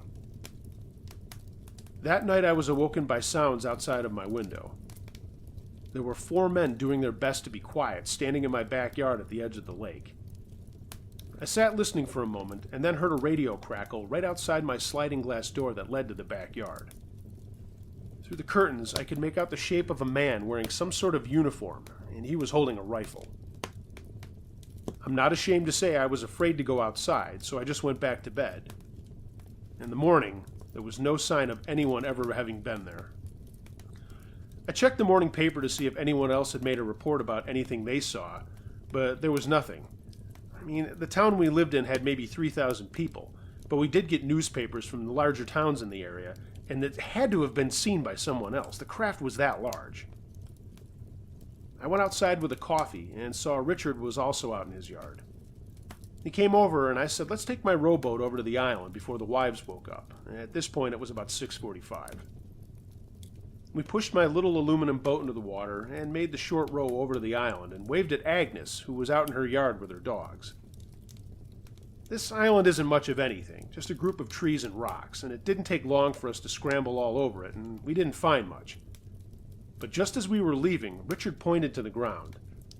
There was this bubbling liquid, and it wasn't burning the grass it was on, it was just pooled there and bubbling. I remember saying it looked like mercury. I always double my paper coffee cups up, so I took one off and scooped some of the stuff up in it, and it kept bubbling, but it didn't melt the cup or anything like that. We left, went over to Agnes. She was in her 70s, and she said hello. She right away asked about last night, and said something had made her dogs act all crazy. We knew what she was talking about, but we said we didn't know. We went back to my house, not saying much, and I was planning on taking some of the stuff to my friend at the local community college where he was a science professor. Maybe he could tell us what it was. It was a normal weekend for the most part, but on Monday morning I called my professor friend and he said he'd stop by to get some of the stuff, and he did, and this is when things went really, really weird. At about 12:30 that afternoon, I had just finished lunch, and my wife went shopping. There was a knock at my door, and through the frosted glass, I saw 2 shapes. I opened the door to 2 men in dark suits and sunglasses. In my driveway was an all-black pickup truck, and I'm talking all black. Black paint, black rims, black bumpers, blacked-out windows, totally black. I said, hello, can I help you? And they flashed some badges and IDs at me, but I didn't get to look at them long. They asked me if I saw anything unusual on Friday night, and I was honest and told them yeah. My friends and I saw this weird craft in the sky, and then some helicopters chasing it. They asked if I had told anyone else what we had seen, and I said no. One of the guys started to get pushy, and I asked them who the hell they were. I got the what I would find out would be standard, we're here from the government, we're here to help nonsense. They kept questioning me, and then I started to feel lightheaded and angry. They asked if I had noticed anything strange around my yard, and I said no, which wasn't a lie. I was getting tired of these guys, and suddenly a belligerent guy said, "We know you picked something up off the ground. If you don't hand it over, we'll come back with a court order and tear your place apart." Now I wasn't scared. I was pissed off. I told him to eat a bag of shit and go ahead and get a warrant, but to get the hell off my property until then. I shut the door in their face, and they stood there for a little while, then went to their truck and pulled onto the road. Then they just sat there staring at the front of my house before driving off. I ran down to my basement and took the cup with some of the stuff in it and poured it into a plastic container with a lid and screwed that on. I went out to my little dock and slipped it underneath a plank with some duct tape on it to hide it. Then I went over to Richard's house and told him what had happened, and that we might be in trouble with someone. He looked at me wide-eyed but said nothing.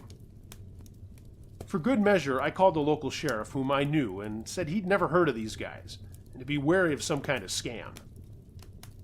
My wife came home, and not long after she came home, there was another knock on the door.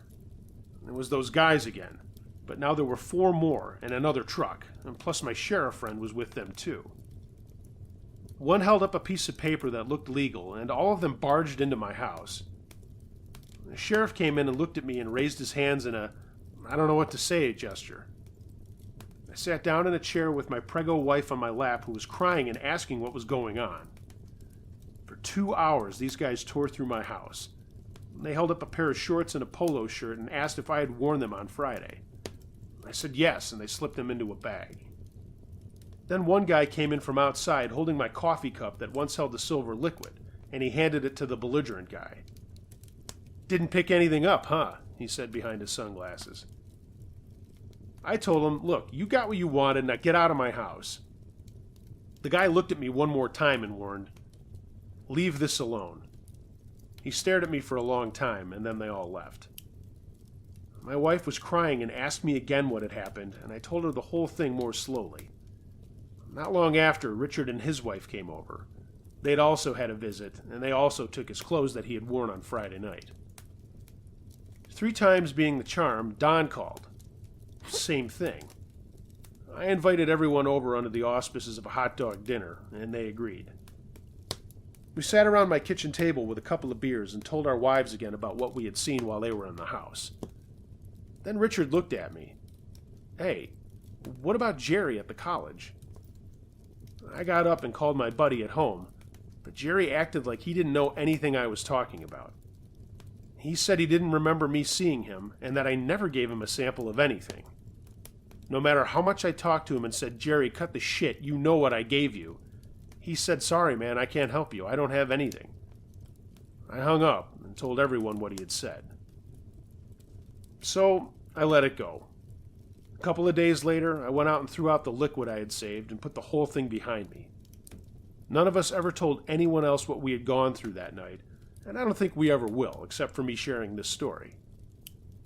I'm not going to say we were visited by the men in black or whatever, but someone did come to my house and go through all my stuff right after I saw something strange in the sky and picked up something weird off the ground. Whoever those guys were, they don't have a reason to ever come back and visit me. And to be honest, I don't ever want to see them again.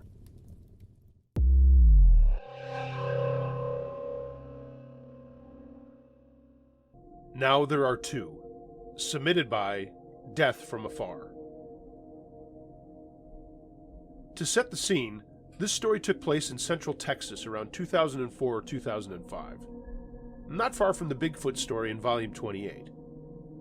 At the time, my wife and I had young twin daughters, and our son was a toddler.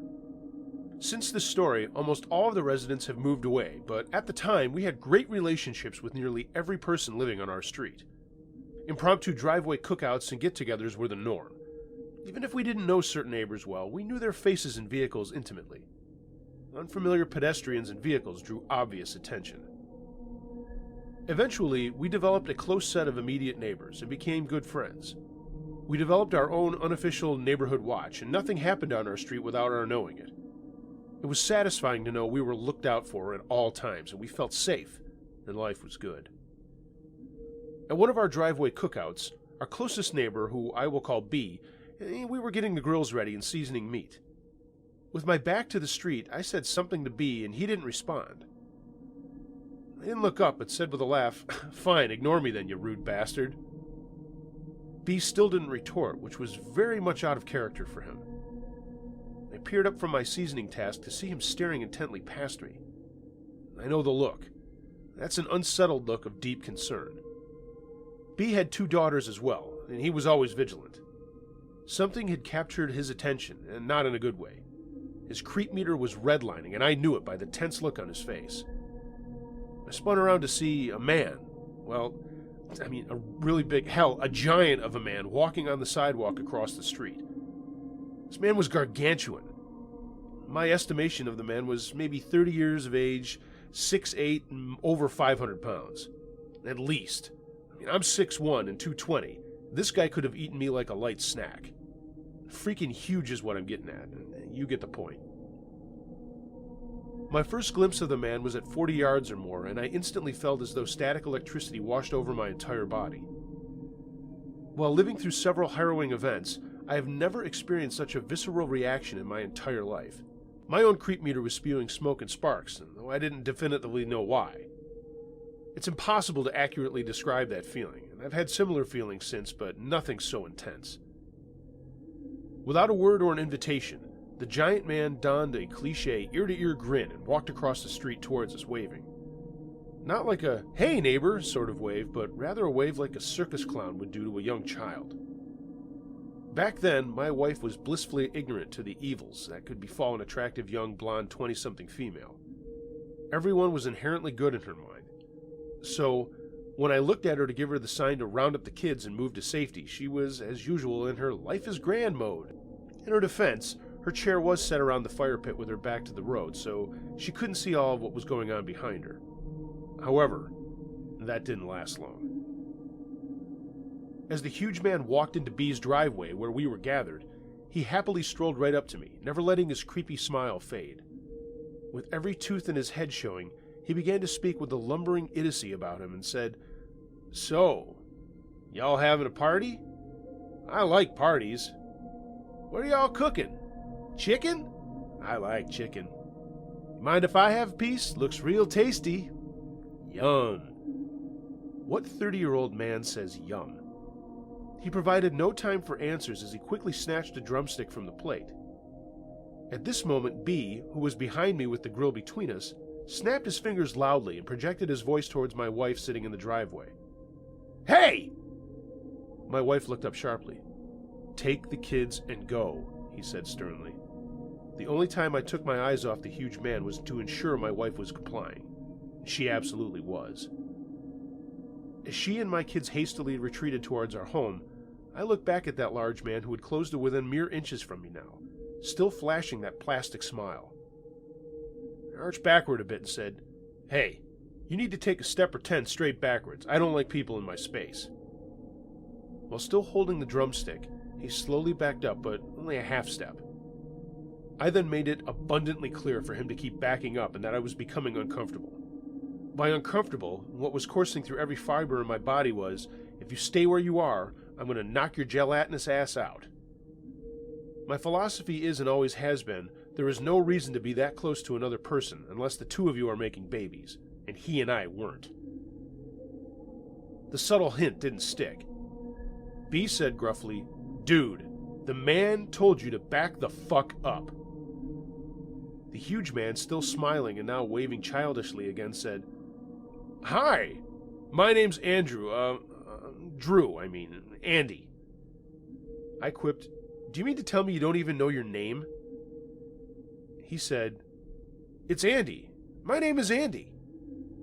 Obviously flustered, he nervously asked, "May I have this piece of chicken? It sure looks delicious. He was trying to sell this hard. Still behind me, I heard B softly whisper, "What the fuck?" I told the guy, "Sure you can have the chicken. There's just one problem. It's fucking raw." The man never broke from his fake facade. He said rapidly, "That's okay. I have time to wait until it's cooked. I bet it will be delicious. Y'all look like great chefs." Chefs? Chefs? Chefs don't cook on a rusty-ass grill out in the driveway. This encounter was turning stranger by the second. By this time, my wife had locked the kids inside and came to see if all was well. At that moment, B's wife, we'll call her A, drove up with their 2 daughters. A immediately noticed the giant in her driveway. Not like he could be missed, but I digress. She opened the door to her minivan to let out their youngest child, who was around 8 at the time. The huge man noticed the little girl climbing out of the van, and we could see him actually salivating. It was absolutely disgusting, and B lost his shit. He hollered, "What are you looking at, freak? You like little girls? Are you a pedophile? Take your deranged, child-raping fat ass away from here before I cut your fucking throat." B was angry. To most people, this would have been their cue to make tracks, and do so promptly. Not Big Boy. He turned to B and asked, "What about the chicken? Do I still get my piece of chicken? It sure looks delicious." I could actually see B's blood pressure top out, and his head was about to explode like a party popper. I got right by B and whispered, "I wonder if this dude has problems. He isn't seeing what we are seeing. Let's cook him a piece of chicken and send him away." B said, "Yeah, no shit he has problems. He's getting hard over my 8-year-old daughter, and now you want to feed him?" B's delivery was flawless, and I laughed. After a few seconds, B reluctantly agreed, and we did cook the chicken. Sort of. B undercooked the chicken on purpose. He said, "I hope he gets the pedophile version of Montezuma's Revenge." Laughing loudly, I pointed out, "I'm fairly certain Montezuma's Revenge isn't any way related to salmonella poisoning." B said it right on point. "It will be if he eats that undercooked yardbird." We got a good laugh out of it. With his chicken in hand, the man walked all the way to the end of our street, turned west, and walked out of sight. Briefly, we discussed the strange nature of the experience, but we didn't let it affect our party. We had a good time. Perhaps B more than all of us combined, as he fell asleep in his lawn chair just onto the surface of the asphalt street. I contemplated duct taping him to the chair and leaving him there overnight, but his wife simply overruled my plan. Okay then, another time. By the way, I don't drink alcohol, so I derive immense pleasure from screwing with my drunk friends. It's just one of the little things that make me smile. The next afternoon, I was mowing the lawn. On my final pass headed toward B's house, I see the giant man standing in the exact spot we had noticed him the afternoon before, except this time, he was walking a dog. Again, he was smiling, and extra slowly, he raised his arm and waved that childish wave again. I have goosebumps simply from recalling that image.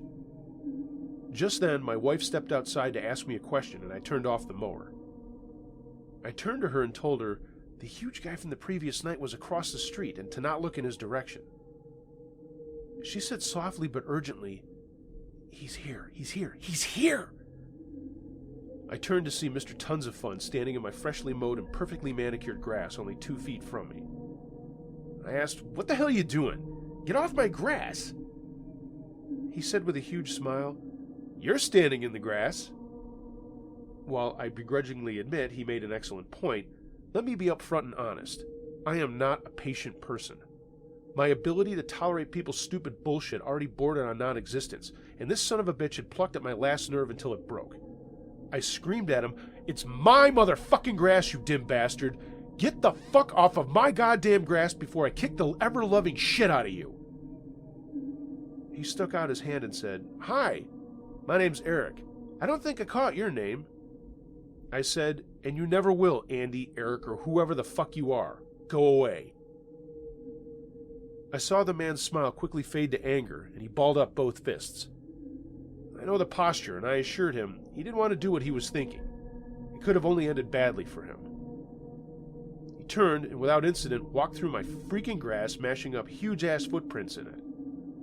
It was like a train running over a penny. A few days passed with no incidents until I opened the front door to see the man having already approached my wife as she was attempting to exit her vehicle. The guy had a different dog in his arms, and he was so close to my wife's vehicle she could barely crack open the door.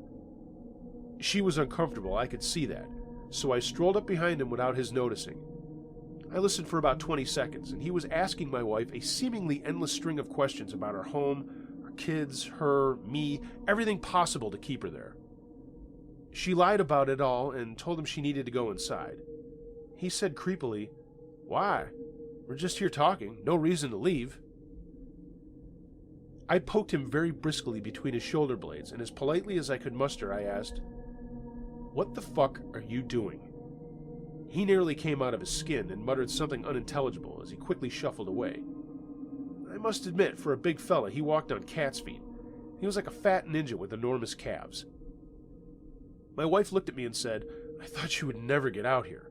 And it turns out he had approached her from behind and blocked her in her own vehicle for 10 minutes before I noticed she was even home. After that, we worked out a plan for me to be in the driveway when she did come home. Problem solved, right? Ha! Not quite. I decided to follow the man from a distance to see where he lived. I changed clothing and pulled a bike off the rack in the garage and set off in pursuit. Again, the man turned west at the end of our street and turned again, and again, and again, and again in a seemingly aimless pattern. After a period of time, it became apparent to me this man did not reside in the neighborhood at all. He was walking towards the nearby farm-to-market road, which led to a very well-known and sketchy part of the neighboring county about 5 miles away. I ducked into the weeds and watched the man walk up to a beat-up white car parked on the side of the farm-to-market road about a quarter of a mile west from the entrance of our neighborhood. He opened the trunk of the car, tossed the small dog inside, and screamed something profane at it. He slammed the trunk lid, and the dog yelped. I whispered aloud to myself, "What the hell?" I tried to pedal close enough to get a plate number, but he sped away. Over the next 3 weeks, the man's appearances became more and more frequent until we were seeing him twice and occasionally 3 times a day. Oddly, no one ever saw him unless I or my wife were home, and he always seemed to stroll by within seconds of us arriving home. His attention was definitely fixated on my wife, though he had no qualms about darting over and running his hole at me, presumably waiting for my wife to emerge. Yeah, we were very much aware of the emerging pattern, but we realized something just as disturbing. Each time he was seen, he had a different dog with him. Never the same dog twice. I would estimate personally seeing him with at least 15 different dogs of all shapes, sizes, and breeds. Who knows how many dogs my neighbors saw that we didn't? And where does somebody get that many dogs that quickly? I've heard stories of people saying, "I saw signs but never suspected anything would happen to me." And I can assure you, we were very attuned to the peculiarities. We knew something would happen, we just didn't know what, or when. We had that stranger danger discussion with the kids again, and never let the baby out of sight, even for a moment. We ensured the security system was in tip-top order and added 2 anti-access bars to each window. We were as secure as a home with windows could be. My wife and I went to our local police department to report the strange man and his behavior. My wife had snapped some pictures of him too, and we brought those along. We explained the happenings, and the officer's infinite wisdom? He haughtily asked us with a smirk, "So, you want to report a big, friendly guy living near you who likes to walk dogs and chat with the neighbors?" That pissed me off. I asked him if he had forgotten all the other things we had just reported, such as his fixation on my wife, and he replied, "Look, your wife is a very pretty young lady. A large, obese man has a chance to speak to her and he gets nervous and awkward. I don't think there's much to worry about." I told the officer straight to his face, "I want you to remember our faces, because you will be seeing us again about this case. Good or bad, this case won't end today." He looked at me in stunned silence as my wife and I left the station. After our wasted visit to the police station, all sightings of the man abruptly ceased. Nothing. My wife and I wondered if the man somehow knew we had gone to the police and that scared him off. We had no way to know, but we were enjoying his not lurking around. I did, however, never quite shake the feeling of being watched periodically. It eased up a bit, but it didn't fade away entirely. About 10 days passed with no more sightings of the man. We had even gone door to door showing the man's picture, asking people if they had seen him and to be wary of him. No one had seen him, or at least no one admitted to seeing him. We were beginning to breathe a little easier, and on a lazy Saturday afternoon, my wife asked me for the keys to my truck because she had to go pick up something. I don't recall what it was, and at the time I had a crew cab Ford diesel, which was distinctive. The windows were tinted with very, very dark film to keep potential thieves from peering inside. Momentarily, you will understand why that is of crucial importance. We said our goodbyes, and I walked her to the truck and looked around before she drove away. I walked back inside and resumed my activities. No more than 5 minutes passed and our doorbell rang. Having friends and neighbors drop by often and unannounced was par for this particular course, so I walked to the door expecting to see B, since I saw him outside a little earlier that day. As I reached for the doorknob, I paused, and then checked the peephole. I felt something akin to what could only be described as swallowing a brick. It hit hard in the pit of my stomach. What I saw was Andy or Eric or whatever the hell the huge guy's name was, standing on my porch. But he wasn't alone. Now there were 2 men. I raced to grab my Colt 1911A1 pistol from its hiding place, tucked it inside my rear waistband, and walked to the door. And then it dawned on me. They had watched my truck drive away and believed it was me. They think my wife is home alone. Now I was fucking pissed. I leaned forward to check the peephole once more, and the doorbell sounded again. I tried to take notice of the other man standing on my porch, but he was a full step behind the huge guy, standing on our sidewalk with his back to the door. I pulled the pistol, checked the chamber, cocked the hammer, and placed it back in my waistband. As I readied myself, I remembered we had just installed a solid glass storm door. It was between the front door and the two men, so that meant there was at least some barrier between the men and myself. I loudly unlocked the front door as I peered through the peephole once more. This time, the other man turned around to face the door. I took but a second to gather information about him. Late 20s, Caucasian, small-statured male, 5'7", maybe 145 pounds, medium-length, messy, dirty blonde hair. Boom, got it. I grabbed the doorknob and jerked the door open swiftly. The large man was startled and completely taken aback by my presence. The strange thing is, the small man wasn't moved at all. I looked square into the smaller man's eyes, and for the first time in my life, I realized I was face to face with unadulterated evil. His eyes told me everything about him. Dark, soulless eyes with no compassion or remorse. For a moment, and for the first time since I was a child, I felt true fear inside of me.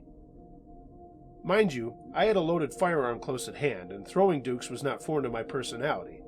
But this shook me. This new guy had a presence about him which I can only describe as a laser-light show of evil.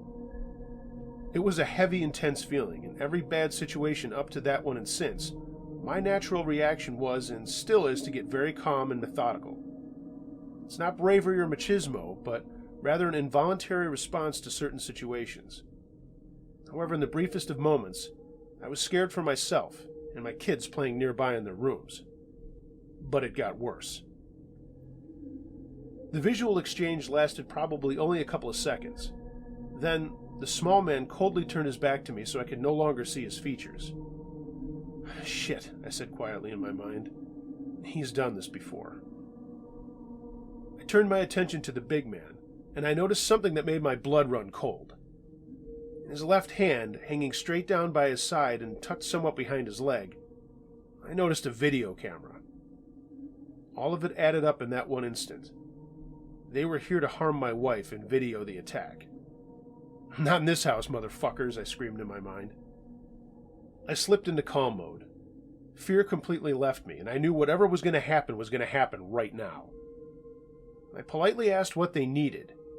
The big man who did all the talking stumbled over his words and asked, "Is your wife home?" I asked harshly, "Why do you ask?" He stuttered and stammered, Well, you see, At this time, he paused and turned to look at the shorter man. The short man looked at him, nodded in acknowledgement, and turned away again. This is going to be bad, I thought to myself. The big man again tried to peddle his story as he stumbled over nearly every word. We're doing a project for our college class, and we wanted to interview your wife. And you thought two strange men showing up to my doorstep unannounced was the way to go about it? I asked, very annoyed. His mouth fell slack-jawed. Apparently etiquette somehow passed him by. Imagine that. I took the opportunity of his silence to ask questions of my own. Me. What college do you attend? One in the area. There are no colleges in this area. You two are a little too old to be in college. Not too old. What class is the project for? Now he stood slack-jawed and looked at the shorter man for assistance. I asked you, what class? English. English what? English literature? Yeah, English literature. Are you asking me or are you telling me? Telling you? So you want to do what? Document my wife's thoughts on Taming of the Shrew?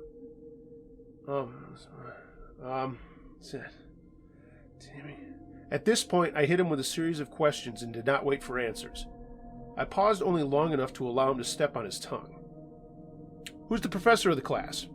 Again, what college did you say this is, and what's the TA? And what book is this about? How do you know if my wife has even read the book? Why do you need my wife without me being present? And part of my skepticism, Hoss, but none of this shit is adding up. I paused for about 5 seconds to let the questioning soak in. The big dude was dumbfounded. He once again looked back toward the smaller man for answers, but he was providing none. The big guy turned back to me and asked, "Can we just please talk to your wife? It's important." I waited a few seconds and calmly said with a smile, "Sure, brother. Wait here. I'll go get her." I closed the front door and locked it. I pulled my pistol from my waistband and looked through the peephole again. They were both obviously flustered and were arguing inaudibly. I knew this was go time. Now or never. Holding the pistol in my right hand, I opened the door with my left and acted as if I was speaking to my wife, who was walking to the door and out of their view. Just before I unlocked the storm door, I said, "Because these guys just want to ask you a few questions for their class project. They don't care if you don't have makeup on." I let loose a subtle laugh and a smile as if my wife believed I was playing a joke on her. I unlocked the storm door, and at that moment, I abruptly pushed the door open and jammed my Colt directly under the big boy's chin and pressed with enough force as to tip his head backward about 30 degrees. He reacted as one would expect someone to act who just had a large handgun unexpectedly crammed into their neck. He dropped the video camera and his hands commenced to waving, and he made loud groaning sounds as he stepped backwards onto my wife's flowers. Through gritted teeth, I told him very harshly, "If I ever see you or Tiny Tim over there anywhere near my family again, I will kill you where you stand. So you'd better find a new fucking place to live. You feeling me, motherfucker?" Sounded like he had suffered a stroke. He groaned. Okay, as he stumbled backwards and ran down the sidewalk, across the driveway, and presumably away from me. I immediately turned to the small man, who unbelievably still had not turned around. I told him loudly and slowly, "Turn the fuck around very slowly." He slowly turned, and as he did, I noticed a cocky, wide smirk on his face. This guy was unmoved by the gun pointed directly at his face. He didn't give a shit. He was the mastermind behind all of this, and he wanted me to know it. I walked right up to him and pushed the muzzle of the firearm between his eyes as I gripped the weapon with both hands. I pushed with considerable force and rocked his head backward to an uncomfortable angle. I asked him calmly, "Does it look like I give a fiddler's fuck if you die in my yard today?" "You messed with the wrong motherfucker, Chief." He said nothing, and I had said all I needed to say. With the muzzle still firmly pressed against his forehead, we had about a 10-second stare-down. It lasted until the smirk faded from his face. It took all of that for him to realize I was not bluffing. A wise move. Without ever uttering one word, he put his hands out about waist-high, showed me his hands were empty, and slowly walked backwards towards my driveway. He then turned and walked away, never looking back. I immediately ran inside, called my wife, and gave her the headlines. She laughed at me. I couldn't understand what she found so humorous about the situation, and then it dawned on me. I was still so calm, she thought I was kidding. I had no urgency in my voice yet. She told me later that I sounded no differently than if I were informing her what kind of sandwich I wanted for lunch. Also, I never pass up an opportunity to play a practical joke or scare the hell out of someone. I snapped out of get her done mode, and I told her I wasn't screwing around. With some reticence, she believed me and came home shortly thereafter.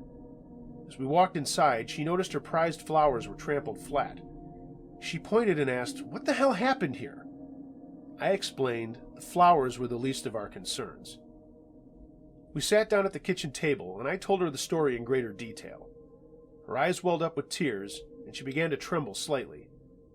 Through tears, she angrily asked, "Why were they here? Why did they come to our home?" I explained to her my belief was they were there for her or for her and the kids. She rose from the table and walked away for a private cry before coming out a short while later to sit on the floor to play with the kids. I could see it in her eyes and on her face. She was reflecting on how quickly all that she is and all that she loved could be taken away by a bad person with intent. The next day I walked into the local police department, and lo and behold, our friendly neighborhood naysayer was back behind the desk again. I asked him, "You remember me?" He nodded, and I instructed him to Grab a pen. This is going to take a while." I told the whole story, and he called in 2 more officers to hear it. They listened intently as he wrote what he needed to write, and I filed the report. I informed all of them, under no uncertain terms, if either man set foot near my family again, I would kill them both, and I didn't care where it happened. The officer looked up at me and paused before saying, "I believe you." Then I walked out. We have not seen the men again, nor did we hear anything from the police. Before this event, my wife was staunchly against firearms in our home. She didn't mind so much that I had them or shot them, but was uncomfortable with them being inside the house. After this event, she eventually asked me to teach her how to shoot a gun. We bought one for her, and she learned to use it with proficiency. Late one night in a Walmart parking lot some 12 years later, she would be forced to draw that gun to ward off a man trying to open her driver's side door just as she had gotten into her vehicle. She drew the firearm and he threw up his hands before running away in a flash. My wife came home to her family that night, unharmed. Folks, do yourself a favor and learn to defend yourself. Be it a gun, a knife, or hand-to-hand combat like Krav Maga or Jiu-Jitsu, all of the above. Learn it and incorporate it into your daily life because you never know the moment you will be forced to put it into action to save your life or the life of someone you love. Prepare for the bad, but pray for the good.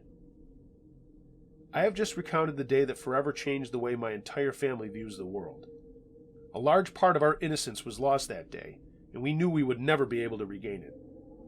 I find solace in the fact that my family was unharmed, but it still crosses my mind, and I shudder to think what would have happened if it were me who had left in my truck that day instead of my wife.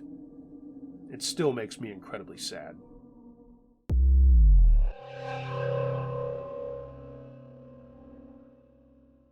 Locked in the Crawl Space, submitted by Tipsy McStagger 900. This happened to me and my friend when we were both living in a town called Center Reach. It's a small place in the middle of Long Island. We were 13, and we were looking for summer work, and decided to offer handyman services to people in our neighborhood. A couple of the local pizza joints and gas stations let us put up these crappy signs we made in print shop on my friend's computer. And this was the summer of 1984, now that I recall it. We didn't get much response, and I mean seriously. Other than mowing lawns or taking out garbage, who wants a 13-year-old kid doing any semi-serious work on their home? It was the beginning of August, and we hit pay dirt. This old woman, I'll call her Patty to save her embarrassment, although I'm sure she's long since passed, she got in touch with my dad and said she had some painting at her house she needed done. Marty and I came up with a price that she thought was reasonable, and we sealed the deal. I don't remember what religion she was, but I remember Patty was always going to church, like all the time, 3 times on Sundays and stuff like that. She was nice, but she was super preachy, and the only thing we were worried about with this job was if she planned on testifying to us all the time we were there. We went over on a Monday to get started, and it was pretty standard. 2 rooms on the 2nd floor needed painting. We just had to move a bunch of old lady shit around to do it. She had already bought the paint, so we thanked her for the job and got to work. She did leave us alone that first day, and we were just doing the job and joking, and I'm sure a few F-bombs and other uncouth things were said, as all kids say. We left for the day and told her we'd finish by the next day. Patty sort of smiled and said something about filthy mouths and to think about what we said. Marty and I were polite, but when we got around the corner from her house, we just burst into laughter. The next day we got back to work, and about midday, Patty asked us if we could get something out of the crawl space in one of the bedrooms. This was a little Cape Cod house, and there was a door in the wall that led to the space. I'll also mention that it was hotter than hell that summer, and there was no air conditioning at Patty's house. She just needed some box or whatever, so Marty said he'd grab it and went into the crawl space. But after a minute, he said it was too heavy to move, and what the hell was in there anyway, bricks? I went in to help him, and that's when Patty slammed the door behind us, locked the door, and pulled a dresser in front of it. We were trapped in what was basically an oven. We pushed and pushed on the door, but there wasn't a way to get any leverage to really make progress, so we just started yelling for help. It was so freaking hot, and we basically went limp from sweating. It was well over an hour that we were locked in there before Patty opened the door and told us we could come out. There, Now you'll think more about what comes out of your mouths and stop taking the Lord's name in vain, she said. Marty and I basically crawled out and just laid on the floor, breathing heavily, before we weakly got up and went to his house to tell his parents what had happened. That bitch lied to our parents about how it happened and said we were just trying to get out of the painting and that we left without finishing the job. Our parents believed her and made us go back and finish. That woman was crazy as hell for doing that, and I avoided her like the plague even into my 20s before I finally moved out of center reach. I suppose this isn't too scary, but it was pretty terrifying being cooped up in there and sweating in what had to be well over 120 degrees. I'll always remember how scared we were and how we thought we weren't going to get out. I Don't Like Sock Puppets by If You Can Read This. I grew up in a trailer park, and my friend Ron had a girlfriend who lived in the trailer park with us. He had told me that she told him that her mom and dad practiced witchcraft, and we both didn't think much of it, but we at least understood why there was a huge cauldron sitting in their backyard. Oddly enough, no one really thought much about it at all. Ron and I were walking through the trailer park with one of our other friends, and we decided to walk through that yard, and we heard these really heavy footsteps walking through the trailer as we walked along the length of the yard. Ron said something like, "That's funny, she said they were out of town." So Ron decided we should say hi to her or try to find out if someone was in the house. When we walked up to the door and knocked, no one answered. Ron decided to peek in through the window next to the door, and a sock with button eyes struck the glass like a snake. We ran as fast as we could, yelling the whole time. By the time we got to the end of the street, we felt safe, and we were freaking out when a guy in the trailer park asked us what was going on. He was a Marine reservist who lived there with his wife. We told him the story, and he decided to go take a look with us, and he said something about God being with him, so he wasn't afraid. He went up to the door and knocked, and the sock with button eyes struck against the tiny window of the door right at his face. That guy ran faster than us to get away, and we all ran again, completely freaked out. We decided not to tell her about it when she did get back.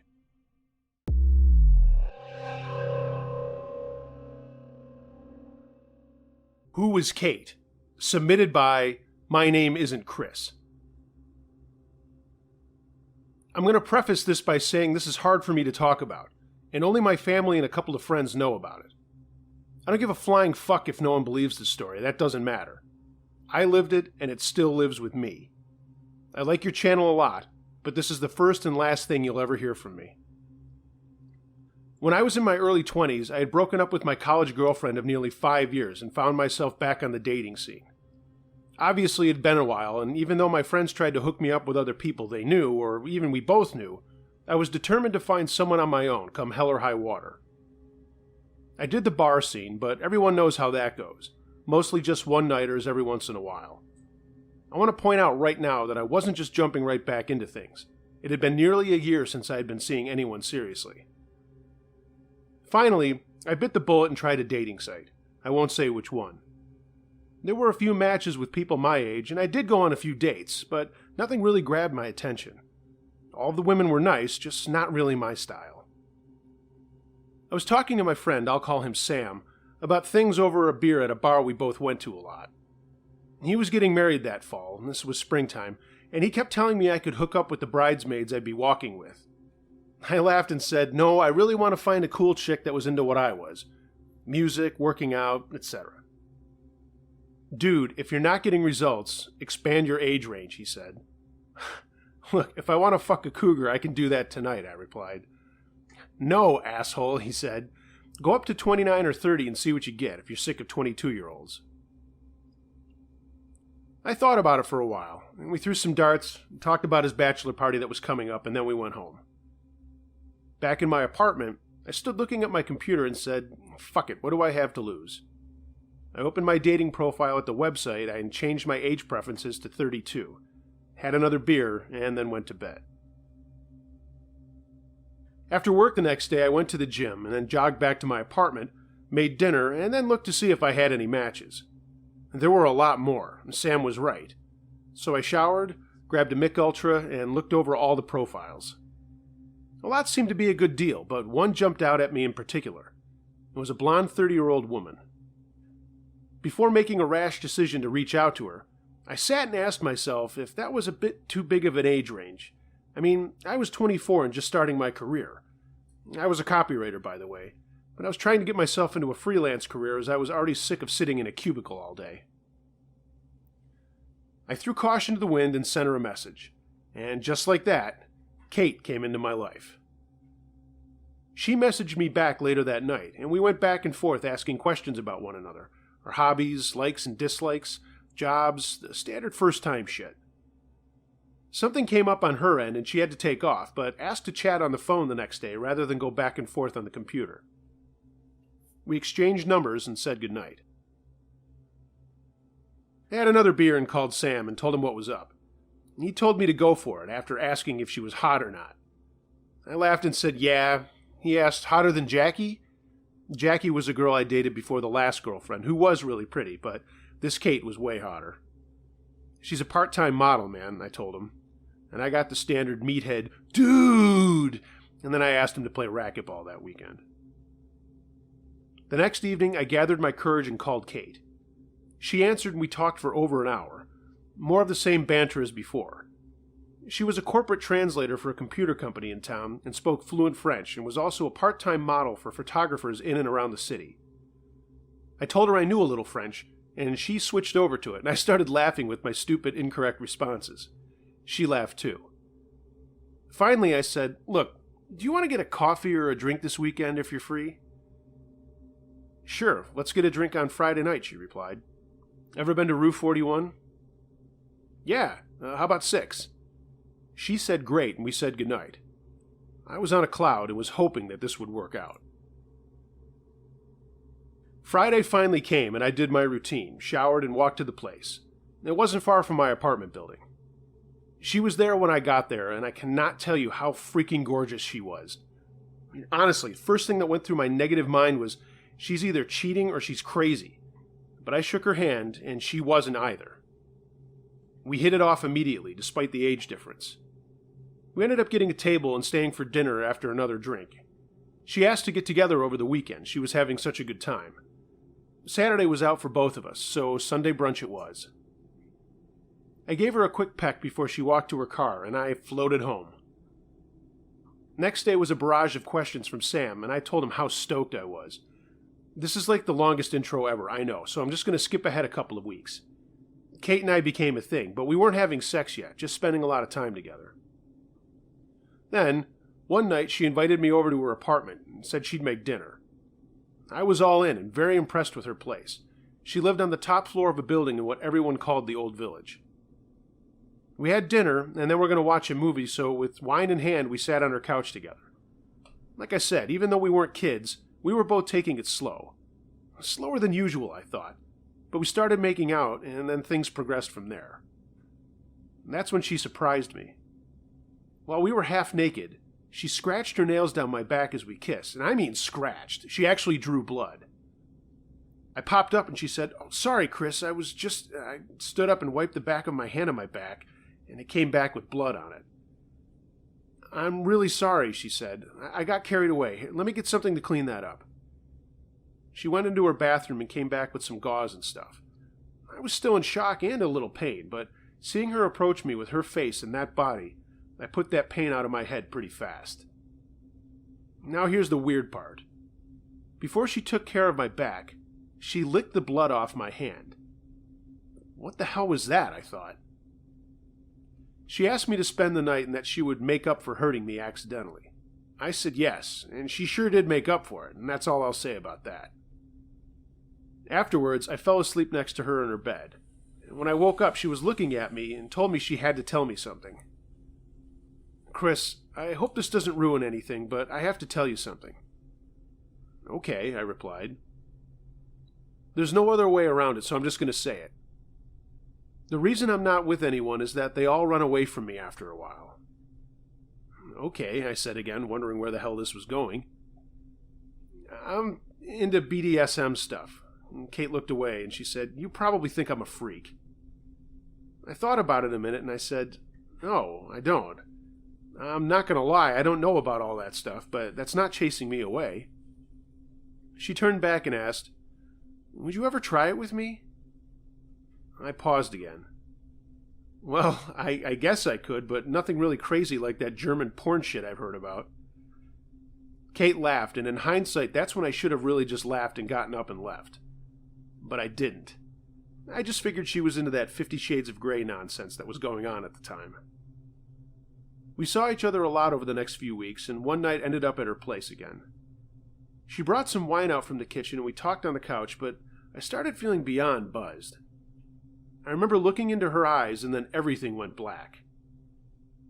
I don't know for how long I was out, but when I woke up, I felt like total shit and my head was throbbing. It was dark, and I went to put my hand to my head, but I couldn't. I tried my left hand. Same thing. "Oh," I heard Kate say, "you're awake." That's when I realized what was going on. I was tied down to her bed with a blindfold on, and I immediately panicked. This was fucked up and not what I was looking for at all. I tried to speak, but there was something covering my mouth. She took the blindfold off and was standing over me holding a knife in one hand and a candle in the other. There were candles all over the room and this weird poster or blanket on the far wall with a bunch of symbols on it. She started saying all this stuff that sounded like gibberish to me, and all I could do was struggle. Kate took the knife and pierced my naked thigh and dragged it down to my knee, leaving a thin cut. Not so deep as to need stitches, but plenty of blood, though. I tried to scream, but she just wiped her hands in the blood and then put streaks of it on her face. She moved to the other side of the bed and did the same thing to my other leg, putting more blood on her. I mean, I was completely spazzing out now. Was I going to die? Was I going to be torn to pieces? Kate started doing this chanting thing again and drank something out of a glass that looked like wine but was thicker than it. She straddled me and put the knife on my chest, and I tried to scream and scream, but nothing came out but muffled noises, and she made an X on my upper right pec and pinched it to make more blood come out. Then she leaned over and licked it, smearing it all over her mouth. She sat back up and kept this chanting shit going and held the knife up, and I knew this was it. I'm fucking dead, I thought. But she shouted more stuff, and then stopped. Kate looked down on me and smiled, and I'll never forget that bloody face and grin as long as I live. She put the blindfold back on me, and I smelled something funny and was out again. When I woke up, I was still in that bed, but not tied down. I took the blindfold and tape off my mouth and looked around the room. There was nothing and no one there. No candles, no weird poster, and no Kate. The places she had cut me were bandaged up and not bleeding anymore. What the fuck was going on, I thought. I slowly got up, my legs burning a little, and I saw my clothes in a chair in the corner next to an empty chest. I gingerly pulled on my stuff and peeked out into the hallway. My legs were on fire. My chest hurt. But out in the hallway, it was like nothing had changed. I went into the living room and everything was still there. The only things that were gone were Kate and her stuff. My head hurt a lot, but I knew I had to get out of there. I looked at my watch, and it was Monday afternoon. I'd gone over there on a Friday night, and it was now Monday. Grabbing my shit, I got the hell out of there and called a cab home. I didn't feel well enough to walk. My phone was just about dead, but there were a ton of missed calls from Sam, my dad, and my work. I got home and took a shower, which I later found out was a stupid move, and I called work and told them that I was so sick that I had slept all day. I then called Sam and told him to get over to my place quick, and he showed up with his fiancée, and I told them everything. He laughed and said I was full of shit, so I took my warm-up pants down to show him my legs. Holy fuck, Chris, you need to call the police. And that's what I did. Right, I'm going to wrap this novel up now. Kate didn't exist. I mean, she existed, but no one knew who she was. There was no record of her at the company she said she worked at. Not one photographer knew who she was or recognized her, and the dating site only confirmed that her account was made at the ISP of the building, and that's the craziest part. The apartment was actually the guy who owned the building, and he had been in Arizona on the other side of the country from me for the last 3 months recovering from an illness. The investigation went on for 3 years and is still ongoing, but I don't think as heavily as before. It's like this woman just vanished and moved on to the next schmuck like me that will fall for her act. I've been in therapy ever since, and I'm just starting to get over my trust issues and actually see women again. Writing and the gym are all that's in my life. As I said at the beginning of this, I don't care if any listener doesn't believe this. They can blow me because it's all true. You wanted a fucked up relationship story, Uncle Josh. You got one. Uncle Josh note. This is only the third time someone has sent me something and I've replied to follow up with a story and have the email bounce back. Food for thought.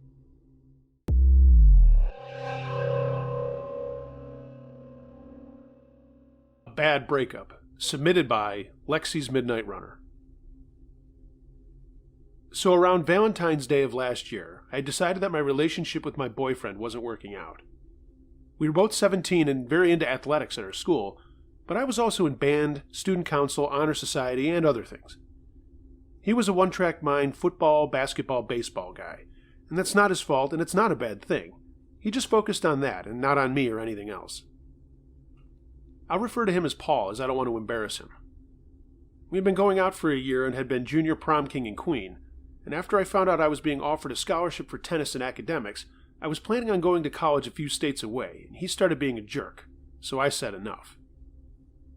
There was a big Valentine's dance at my high school, and we were supposed to go, but seeing as how we weren't together anymore, I stayed home to just relax and watch a movie. All of my friends were going, so I made popcorn and settled in for the evening as my parents went out and my older brother was at a party at a bar with his friends. I was watching a movie but also playing on my phone at around 10 o'clock when I got a text from Paul. He was once again asking why we broke up. I blew it off and he texted again. And again. I finally gave in and just told him it was over and that he needed to move on. I did it in the nicest way I could and had handled the breakup the same way. I went back to the movie and then my phone rang. It was Paul. I let it go to voicemail, but he called back. Voicemail again. Another voicemail. Then he called again, and I answered it, and this is as close to what happened as I remembered. Paul, this has to stop. Why won't you talk to me? Sighing, I said. Paul, there's nothing left to say. Please, just let it go. We had a good time, but we both need to move on. A good time? You said you loved me, and you just drop everything just like that, like I'm a piece of garbage? Please, we've been down this road 100 times. Let it go, Paul. Let's just be friends and not do this anymore. So you could just be friends and all chummy with someone who's gone down on you, someone who's held your hair back while you were throwing up after a party? This is such bullshit. No, Paul. What we're doing now is bullshit. I have to go. Let's just be friends, okay? I don't want to remember you this way. Who is he? Who is who? Is he there right now? What? Paul, what are you talking about? Are you home? Yes, no, Paul. I'm gonna hang up now. Goodbye. I'm coming over. No, you can't. Don't. I'm not there. Tell him he's dead. And he hung up the phone. I just sat there wondering if he was really going to come over. I called my friend Jenny, but she didn't answer, and I remembered she was at the dance. I got up and went to the front door to make sure it was locked, and then went back to the living room in the movie. For some reason, I turned off all the lights. About 15 minutes later, my phone buzzed with a text. It was Paul asking if I was home. I replied no, and he texted back saying, "That's funny, I'm looking right at you." I froze. I slowly turned my head to look at my living room windows, and there was Paul staring and looking at me. I scrunched up with my mouth wide open. I'm an idiot, and I texted him to go away. I watched him read the message and text back, "Why don't you just open the door so we can talk?" I got up and ran to the front door, and he did too when he saw me move. I forgot I had already checked the locks, but he ripped open the glass storm door and started pounding on the other door, yelling, "Open the door, Lexi, I just want to talk to you." No, Paul, please, just go home. Leave me alone. "Lexi, open the door." Paul, I don't think you... "Open this goddamn door." I stepped away from the door and I heard the storm door shut. I was on the verge of tears and was starting to dial my mom when I heard a noise at the back of the house. I looked down our hallway to the family room where there was a set of French doors that went out onto our back deck. I made a move to get to them, but then stopped short. Paul was standing there at the doors, and my eyes zeroed in on the deadbolt lock. My heart dropped. It was unlocked. There was no way I could get there fast enough to lock it. Instead, I ran upstairs to my parents' room. On the way, I heard him come in and yell out, "Alexis, come down here and talk to me." I went into my parents' bathroom and closed and locked the door. I tried calling my mom, but she didn't answer. I tried to call Jenny and some other friends, but no one answered either. I called my brother, but again, he didn't answer. I was starting to cry, and I heard a soft knock on the bathroom door. "Alexis, are you in there?" I sat on the tile, totally silent. "Alexis." "Look, you fucking cunt, open the door or I'm coming through it." Paul, please stop. "Open the door." Go away. "You dumb bitch, always doing shit the hard way," he said, and started pounding on the door. He kept ranting and yelling at me. Then my phone buzzed in my hand. It was my brother. His text said, "Little sister, don't you know the front door is locked?" He always said "little sister, don't you know" to me like the Elvis song. I was shaking and told him the back door was open and I was in trouble in the bathroom. He wrote back, "Got the shits, huh?" Paul was still banging on the door and yelling at me, and I texted back, "Paul is in here and he's scaring me." "Open the door, Lexi. Just open the fucking door." My brother's home and he's gonna kick your fucking ass. "Sure, just like you weren't home, you bitch." Then there was a loud thump at the door, and I heard my brother's drunken, slurred voice say, "The fuck are you doing in my house?" I heard Paul stammering out gibberish, and then a knock at the door. "Kitten, are you in there?" Another stupid nickname of his. I cried out yes and unlocked the door. In my parents' bedroom was my big bro, and I practically jumped into his arms. I remember him smelling like beer, and then I looked over at Paul, who was being held by two of my brother's rugby friends. Oh, I didn't mention that my big brother is 6'5" and plays rugby. "Take him outside," my brother said. "Lexi, no, I love you. I know you love me," said Paul. "Please, Lexi, please." The guys dragged him away, and my brother hugged me and told me to go to my room for a few minutes. I did, and texted Jenny, tears streaming down my face. My brother came up after a bit and told me everything was going to be fine and to come downstairs. His friends were sitting around the kitchen table laughing and drinking beer. Billy, a carbon copy of my brother, handed me a beer and said, "We took care of it," and they all laughed. The next Monday I saw Paul at school, but from afar, but I couldn't miss his black eye and cast on his arm. That night when I told him my brother was coming was the last thing I ever said to him. P.S. My brother calls me Kitten because of that Bugs Bunny cartoon with the bulldog that loves the little kitty and puts her on his back. I don't know if you know what I'm talking about, but that's why. You don't have to put that in the story. Well, I did, because I know exactly the cartoon you're talking about. Thanks for submitting.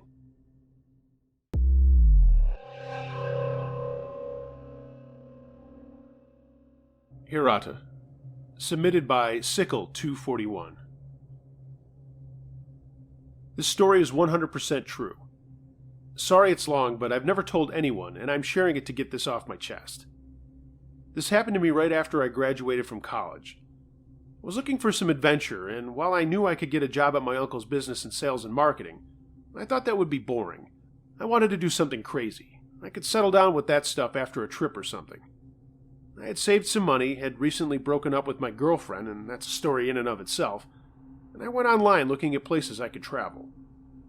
I chose Japan as it looked awesome. My uncle had some business contacts there, and he said they'd probably be happy to help me out and show me around, so I asked him to let them know I was going to visit.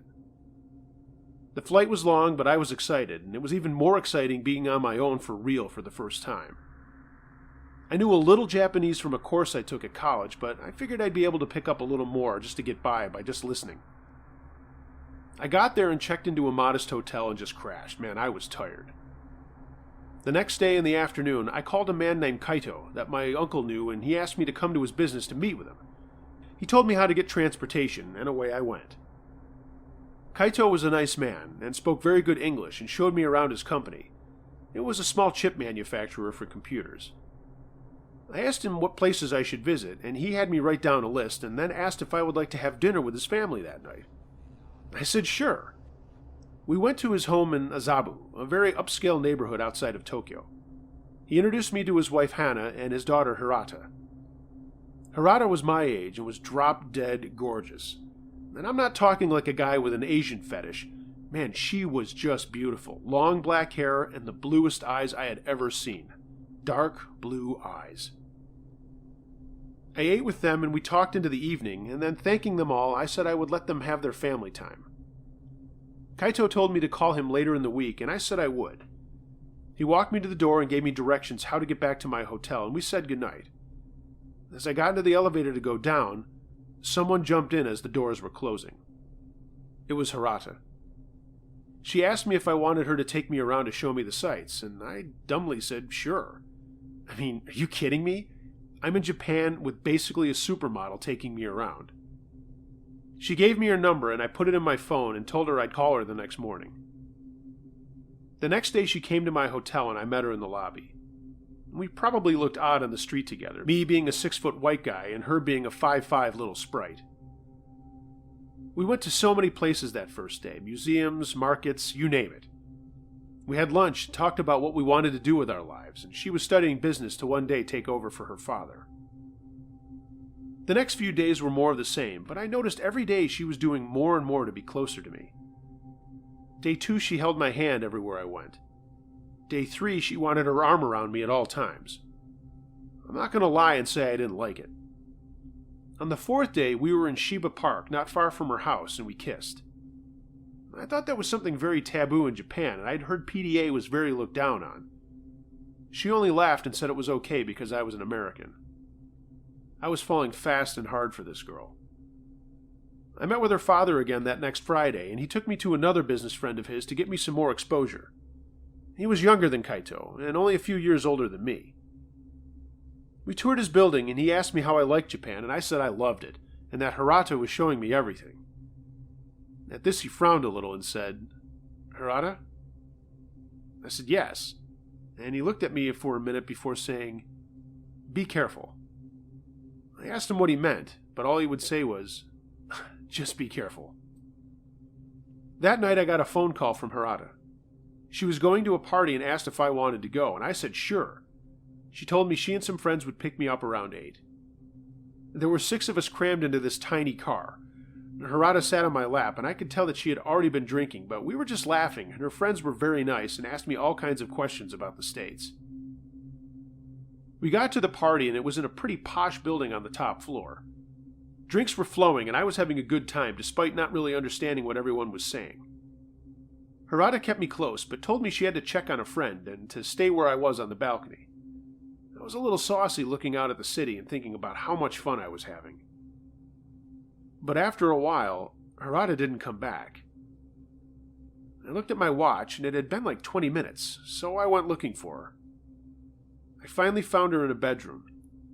On the bed was a mirror, a razor blade, and a whole lot of coke. Harata was sitting on a chair with powder under her nose, and she looked like she was going to be really hyper. She was. When she saw me, she jumped up, ran at me, and dragged me to another room, and then jumped onto me. I fell back onto a bed, and we started going at it pretty hard and heavy. I knew she was coked out of her mind, but I was entranced, I guess you would say. We stopped fooling around when she said, "Wait, not here. Do you want some?" I shook my head. Beer was all I wanted. I knew she was asking about the coke. "Let's go back to your place," she said. I said okay, and she said to wait for her in the party. She had to go to the bathroom. I went and got another beer, and after a short bit she came out and got me, and we left. We went to my hotel, and I'll leave those parts up to your imagination. I've had many women since then, but Harata was amazing. She left in the middle of the night to go home, but said she would come back tomorrow to be with me. I fell asleep and didn't wake up until late morning, and there was a knock at my door. I figured it was hotel staff and went to it. I saw nothing through the peephole, so I opened the door with the little bar across it, and there were 3 men standing there. "Harata," one large man said. She's not here," I replied. "Harata," he said again, and I shook my head and said she wasn't here, I'm sorry. One of the guys in back opened his jacket, and I saw the grip of a pistol. I put one hand up and said, I don't know where she is. What's this all about? They had no idea what I was saying, and I said the one word I knew. Keisatsu? And they all laughed. I was asking if they were police. They stopped laughing, looked at me hard, and then left. I closed the door and wondered what the hell was going on. Harada called me to tell me she was coming over, and I asked her why there were 3 guys asking for her that had guns. She laughed and said she didn't know, and when she came over, she once again jumped on me before I could ask her what was going on. We were close again. Afterward, she said she was hungry, so we went out to eat. We went to the elevator, and while we waited for it, a fire door at the end of the hall opened.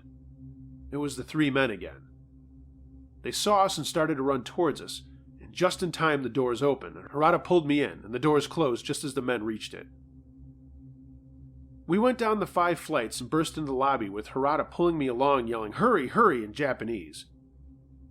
We ran out of the building and up a street, but I noticed another man at the door of the building give chase. She pulled me into an alley and we ran between buildings until we were on another block. Harada turned left and we ran and ran until she thought we lost the guy. Then we went into a noodle restaurant and sat down to catch our breath. She was smiling and I was freaking out. "What the hell is going on, Harada?" She smiled again and just said it was all in fun. Her friends liked to harass her. I gave her a look like what she said to me was bullshit, but she just ordered tea and food for us. Being the stupid young male that I was, I believed her and let it go. But just to be safe, I changed my room at the hotel in case this wasn't a joke. We spent the rest of the day together before she went home again. The next morning she showed up at my room very early and asked to come in. I said of course, and again we spent the day together after having sex. It was late in the afternoon when we went out to eat. I got the feeling we were being watched. Suddenly, I got a tap from behind, and when I turned, it was one of the guys from before. Harada turned and kicked him in the knee, and again told me to run and hurry. Another chase was on, but up ahead were some other guys, so Harada yanked me into the busy street and we began dodging cars. I was almost hit more than once on our dash across the street into a park. We kept running, and I could hear men behind us yelling and calling out, "Harada! Harada!" I told her we needed to stop, that this wasn't funny. She just screamed at me to run, and somehow we made it back to my hotel. We didn't wait for the elevator, but ran up the fire stairs to the 4th floor, and I quickly opened the door and pushed her inside. I flicked the lights on, and I felt like I had walked into a mob movie. There stood the 3 men and 2 other guys, and they were all holding guns. My jaw dropped, and the big guy just said, "Harada." She let out a small yelp, and they began speaking Japanese very fast, and I had no idea what was going on. One of the guys pushed me to my knees and put a gun to the back of my head. What the hell is going on here, I thought. I'm 1,000,000 miles away from home. I have no idea what the fuck's going on. Am I about to be shot? After 5 minutes or so, Harada broke down crying and moved over to my luggage and unzipped a pocket. She pulled out what looked like at least 1 kilo of cocaine and handed it to the big guy. He opened his other hand and she came over to me and reached into my pocket and pulled out a smaller baggie and gave it to him. He said one more word and she burst out crying again. I was tired. I loudly asked what the fuck was going on, and all Harada said to me was, "This is his cocaine, and I don't have all of it, so I have to go with him." Even with a gun to my head, I said no. I reached into my pants pocket and pulled out about 54,000 yen, maybe $500. I reached out to the guy and he looked at me for a long minute, waved at the guy with the gun to my head and walked over to me. He took the money, nodded at me, and they all left. Harada was still crying, and she crawled over to me saying she was sorry, so sorry. I didn't know how to feel. This woman had almost gotten both of us killed. She put her head in my lap as I collapsed against the wall, shaking and breathing heavily. Eventually, I picked her up and put her on the bed and laid down next to her. We made love one last time, and when I woke up the next morning, she was gone. I called her phone and there was no answer, and when I called her house, Kaito said he didn't know where she was. She never came home.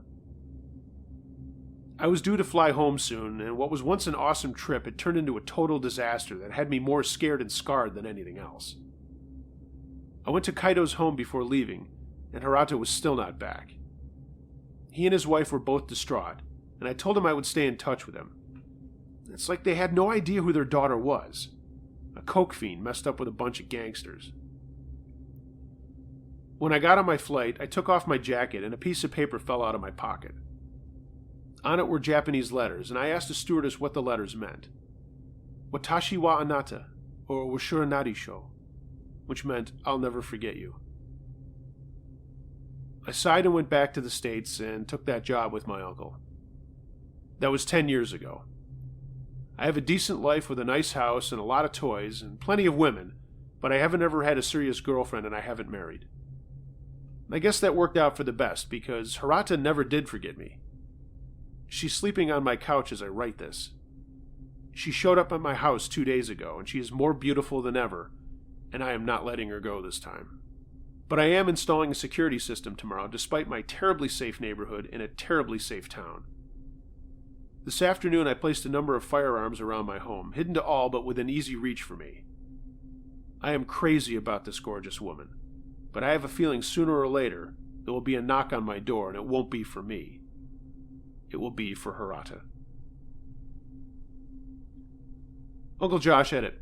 This story came in late for the Valentine's special, but the author put in a long time to share it, so there it is. He also sent me a picture of he and Hirata, and she is beautiful.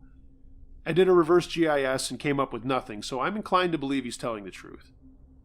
Beautiful or not, I'd never want to live my life in that kind of fear. Good luck to you both.